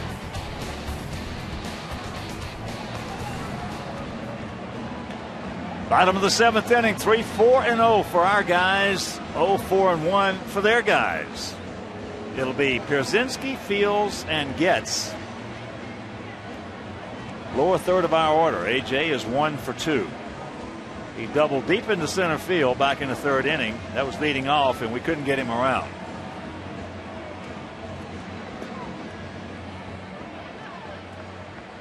AJ having an animated conversation with Gary Darling.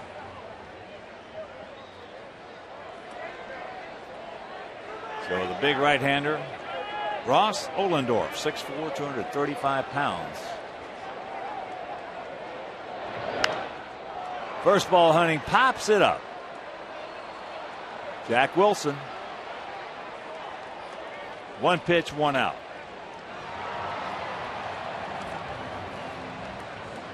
Host a private party on the U.S. Cellular Field fan deck in center field. Package includes 150 game tickets, access to the fan deck for the whole game, and an all-inclusive food and drink package for the first 90 minutes of the game. Reserve the fan deck today. Call 312-674-1000 or visit whitesox.com for more details. Josh Fields is 0 for 2. And he's 1 for 3. That's the second time today he's hit the ball very hard to the right side. First time up was after A.J. had doubled. He hit a real hard grounder. It's Adam LaRoche who picked it up and threw A.J. out at third. Josh does a nice job of this one because it's a fastball on the outside corner. He just lifts it over the head of Freddie Sanchez. And the bullpen Evan Meek, the right-hander, and Sean Burnett, the left-hander. And that's fouled back.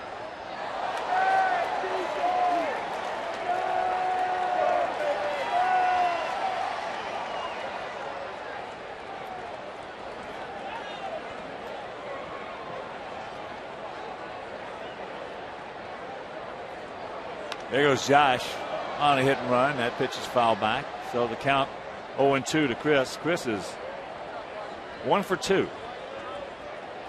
The hard shot off the glove of LaRoche at first, and then he came around to score on the 2-run homer by Alexi Ramirez.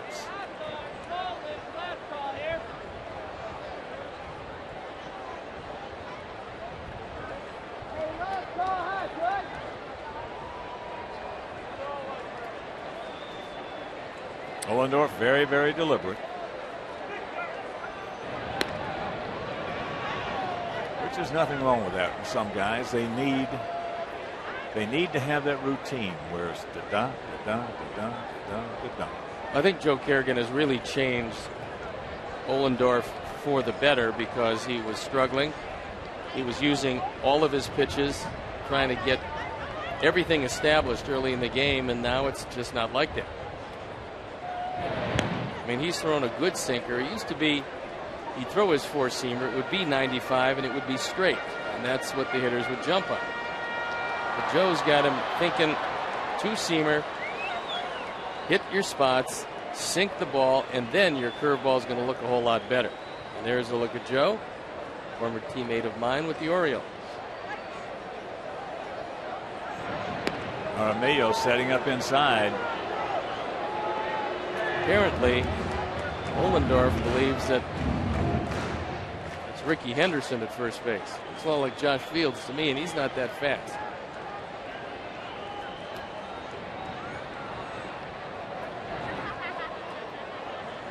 Blocked nicely by Jaramillo. So the count 1-2. Sox with a run in the fourth, 2 in the fifth.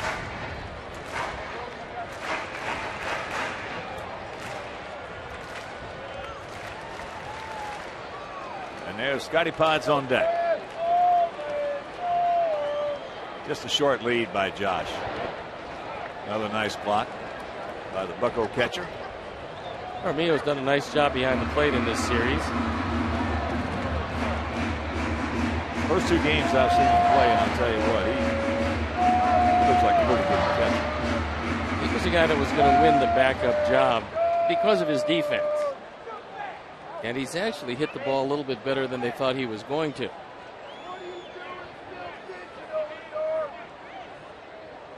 little bigger lead right there by Fields. That Met Boston game now in the bottom of the 7th at Fenway with the Carmines leading 2-1.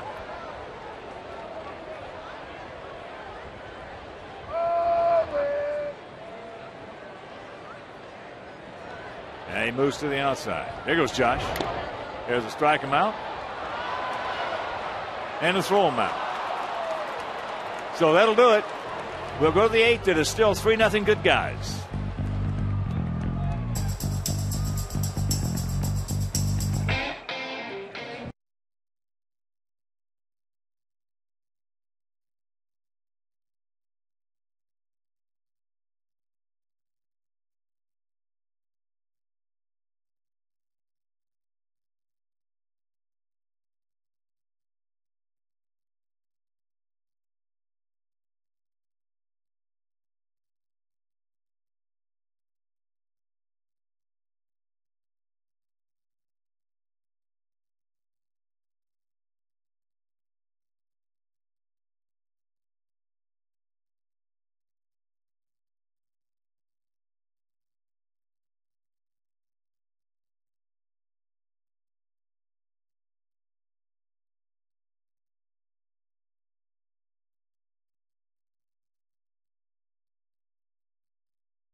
First pitch strike to Freddie Sanchez, leading off here in the top of the 8th. 3-0 White Sox. Matt Thornton. And the count 1-1. Sanchez is 1 for 3. Hit into a 5-4-3 double play, struck out, and then doubled back in the 6th inning.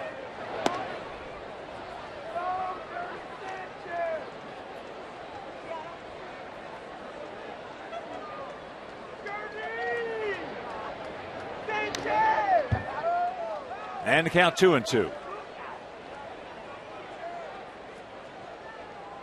Sanchez, 31-year-old veteran. Originally came up with Boston, and he's a good one. He gone.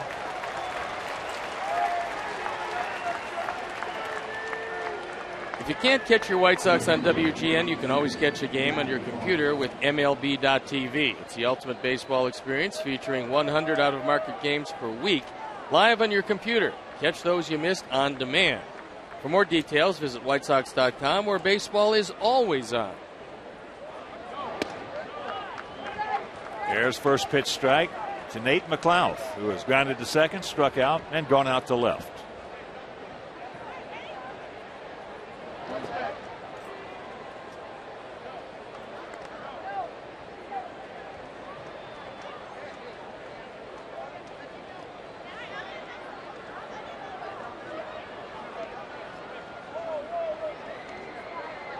Once again, a reminder, make your plans to be with us tomorrow night. Finale of this 3-game set. Finale of this brief 6-game homestand.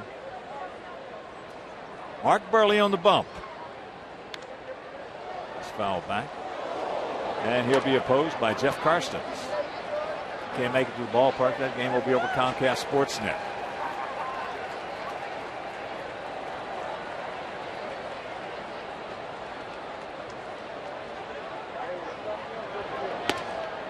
He gone. Oh, Matt has faced 3. And Van 3. And they really haven't gotten all that close on the put-away fastballs. I think it's been a while since they've seen a set-up left-hander come into the game as easy a motion as Matt Thornton has, and the ball just explode out of his hand. That's into right field. Can of corn for Jermaine. Another nice inning for Matt Thornton. He has retired everybody he's seen, and we'll go to the bottom of the 8th.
Greens this May. Receive a booklet with five important women's health tips and valuable savings when you donate it to the American Cancer Society in-store or celebrate by visiting walgreens.com/ give 5, get 5.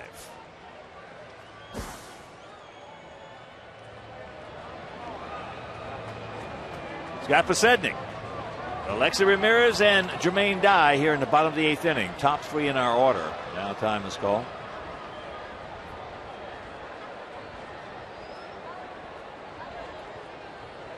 Sox on top 3-0. 1 in the 4th, 2 in the 5th.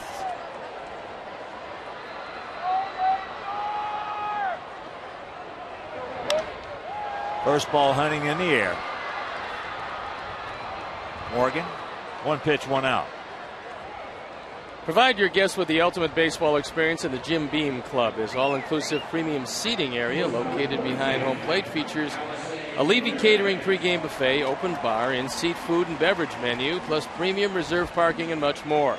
Call 312-674-1000 or visit whitesox.com/Jim Beam Club. That's off the corner. 1-0 the count to Alexi. Cranked out his 3rd homer. 2-run shot in the 5th inning. Now they're going to go inside. And he misses again, low and away. So the count 2-0. Ohlendorf has pitched well. I think he's done a pretty nice job. He's made a couple of mistakes, but not many. The one he made to Alexi really hurt him. He tried to get inside with the fastball, missed with it. Well, he hung that one curveball to Carlos. Yep. He got away with that. And there's the strike. Carlos just missed it.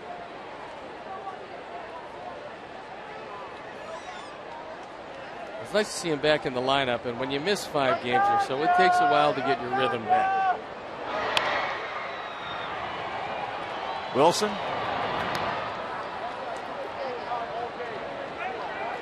Two down, and right now let's check out our U.S. Cellular text poll question and the results. Did the National League adopt the designated hitter rule? Yes, 47. No, 53. A little closer than I thought. A lot closer than I thought it was going to be.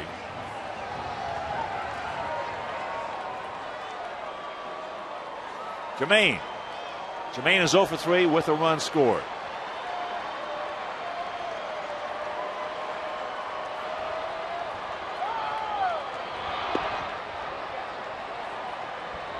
That is pitch number 107 for Ohlendorf.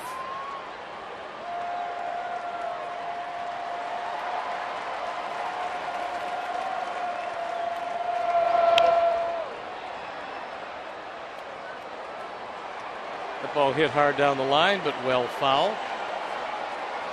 Nigel Morgan has to go out and retrieve it. 32,389. Nice crowd here tonight. It's just been a beautiful day in a beautiful city.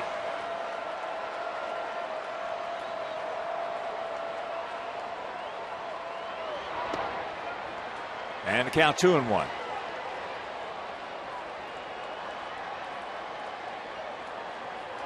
Cleveland has come back to tie Cincinnati at 6. That game in the top of the 6th. That ball hit deep, way back. Morgan looks up. You can put it on the board, yeah! Number 11 for Jermaine. And it's 4-0.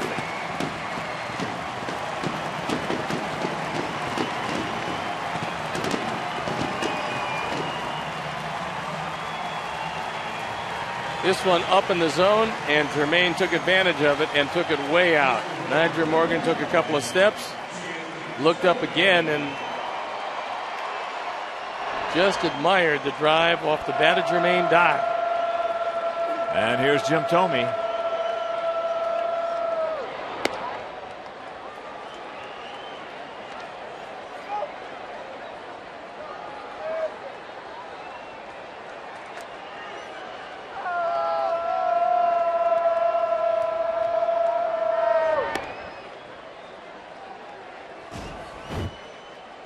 And here's having a ball with the Illinois Lottery and the hanging curveball.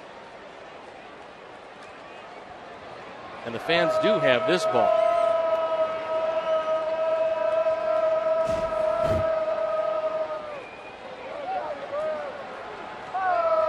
2-0 pitch.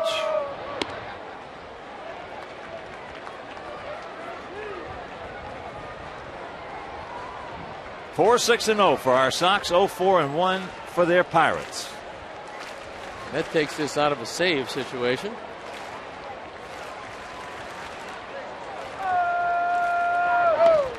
There's a strike. While we have a moment, I want to say hello to Jeff Shearer, Patty McDonald, all the great folks out in Pittsburgh at the Atrius restaurants.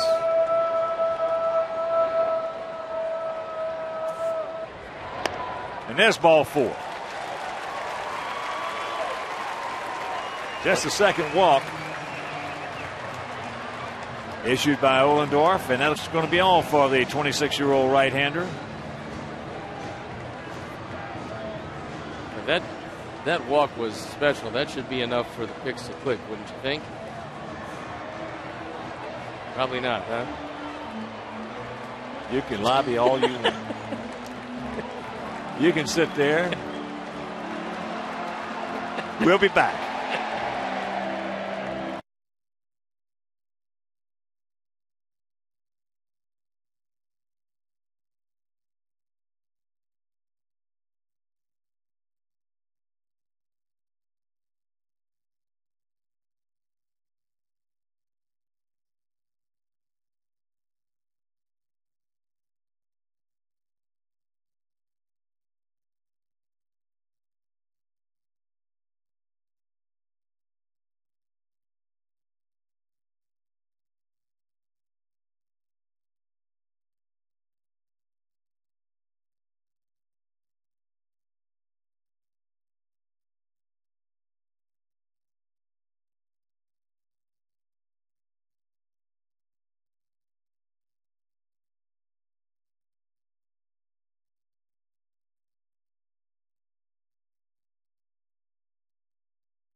.307 batting average against, the telling statistic just 192. Worked Tuesday night against the Nationals, and he's made 3 straight scoreless appearances. He inherits Jim Thome at first, trailing 4-0. 26-year-old right-hander out of Bothell, Washington. Takes it just off the outside corner, does Paulie. Paulie is 1 for 3 with an RBI.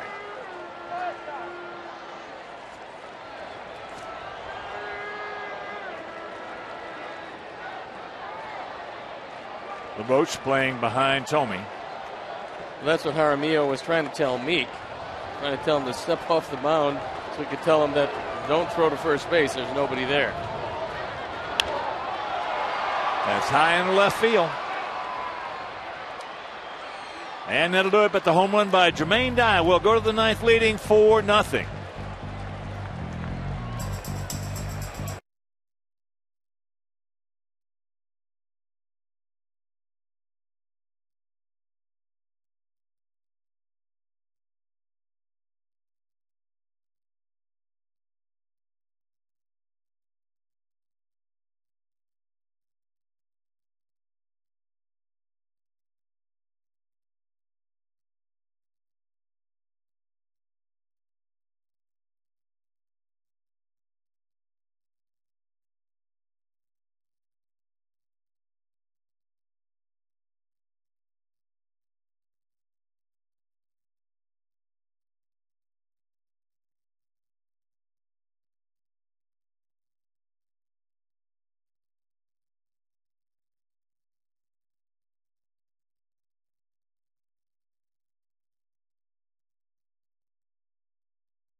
1-2, ERA 180. And he inherits a 4-run lead, trying to wrap it up for Clayton Richard, who went 6th. Dotel went 2/3. Matt Thornton an inning and a third. And it's been scoreless baseball to this point. Adam LaRoche 0 for 3 tonight. Takes first pitch, strike right there. 29-year-old first baseman has bounced back to the pitcher. Twice he has struck out.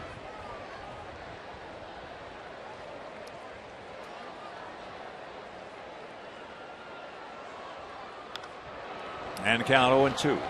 Top of the ninth down in Atlanta. Braves leading Toronto 4-3.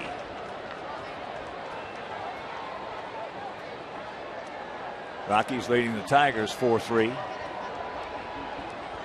That game in the bottom of the 8th inning.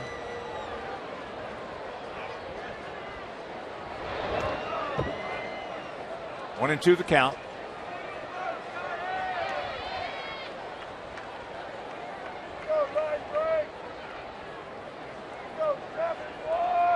Minnesota leading Milwaukee 6-1. That game in the bottom of the 8th in Minneapolis. And that pitch is high. The count 2-2.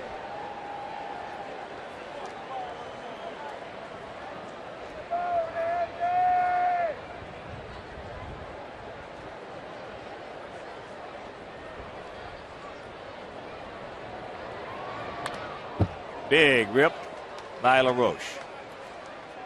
Adam last year hit .270, 25 homers, and knocked in 85.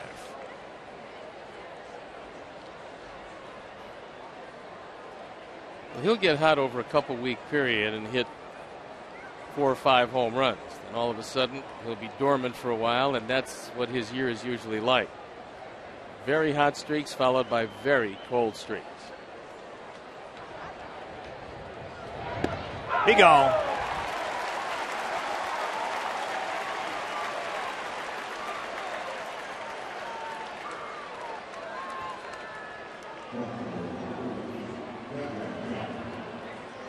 So 1 out.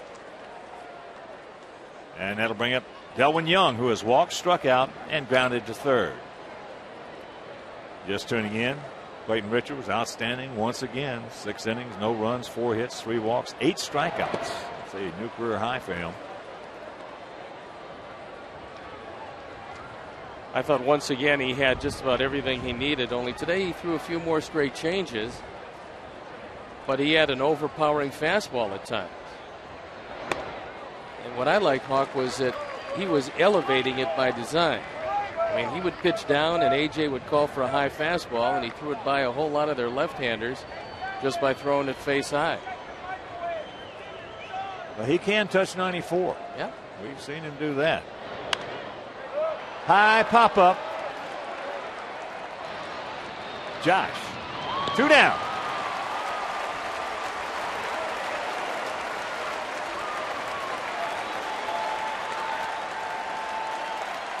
And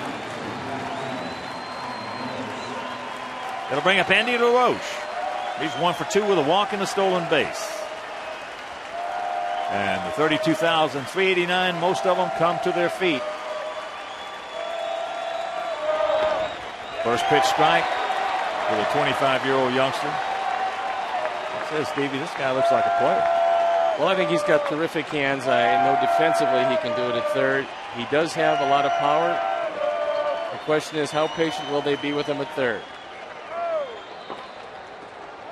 Dodgers gave him a couple of shots, then ran out of patience with him. But he should be able to get an opportunity in Pittsburgh because they are a team that's certainly rebuilding, but a team with some decent young talent. And there's a line drive base hit into left field.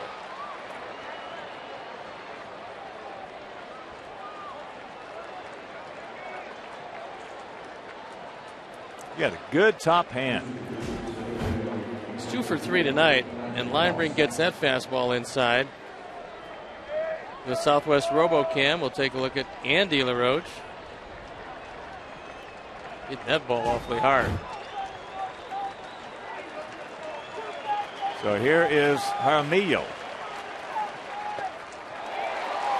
He is 1 for 3. Had a single back in the 5th inning.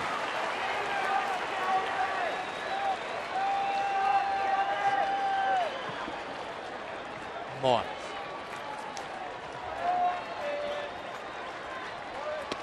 Back that. That's Brandon Moss. Now Brandon Moss with a 0-2 count. It was a good fastball over the inside corner, and he was guessing something else.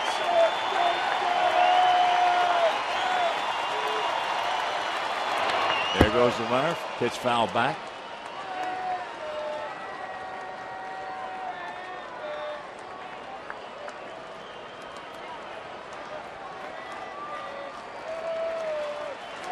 Four 6-0 for our Sox. 0-5-1 for the Pirates.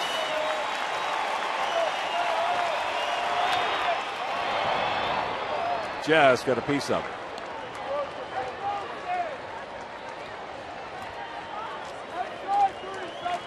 Brandon played last night. He was 1 for 3.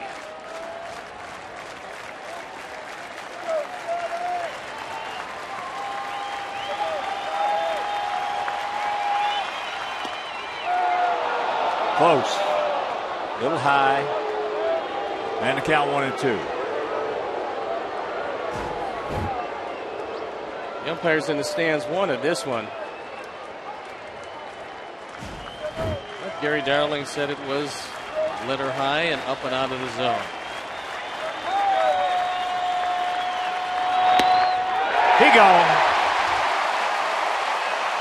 And this ball game is over.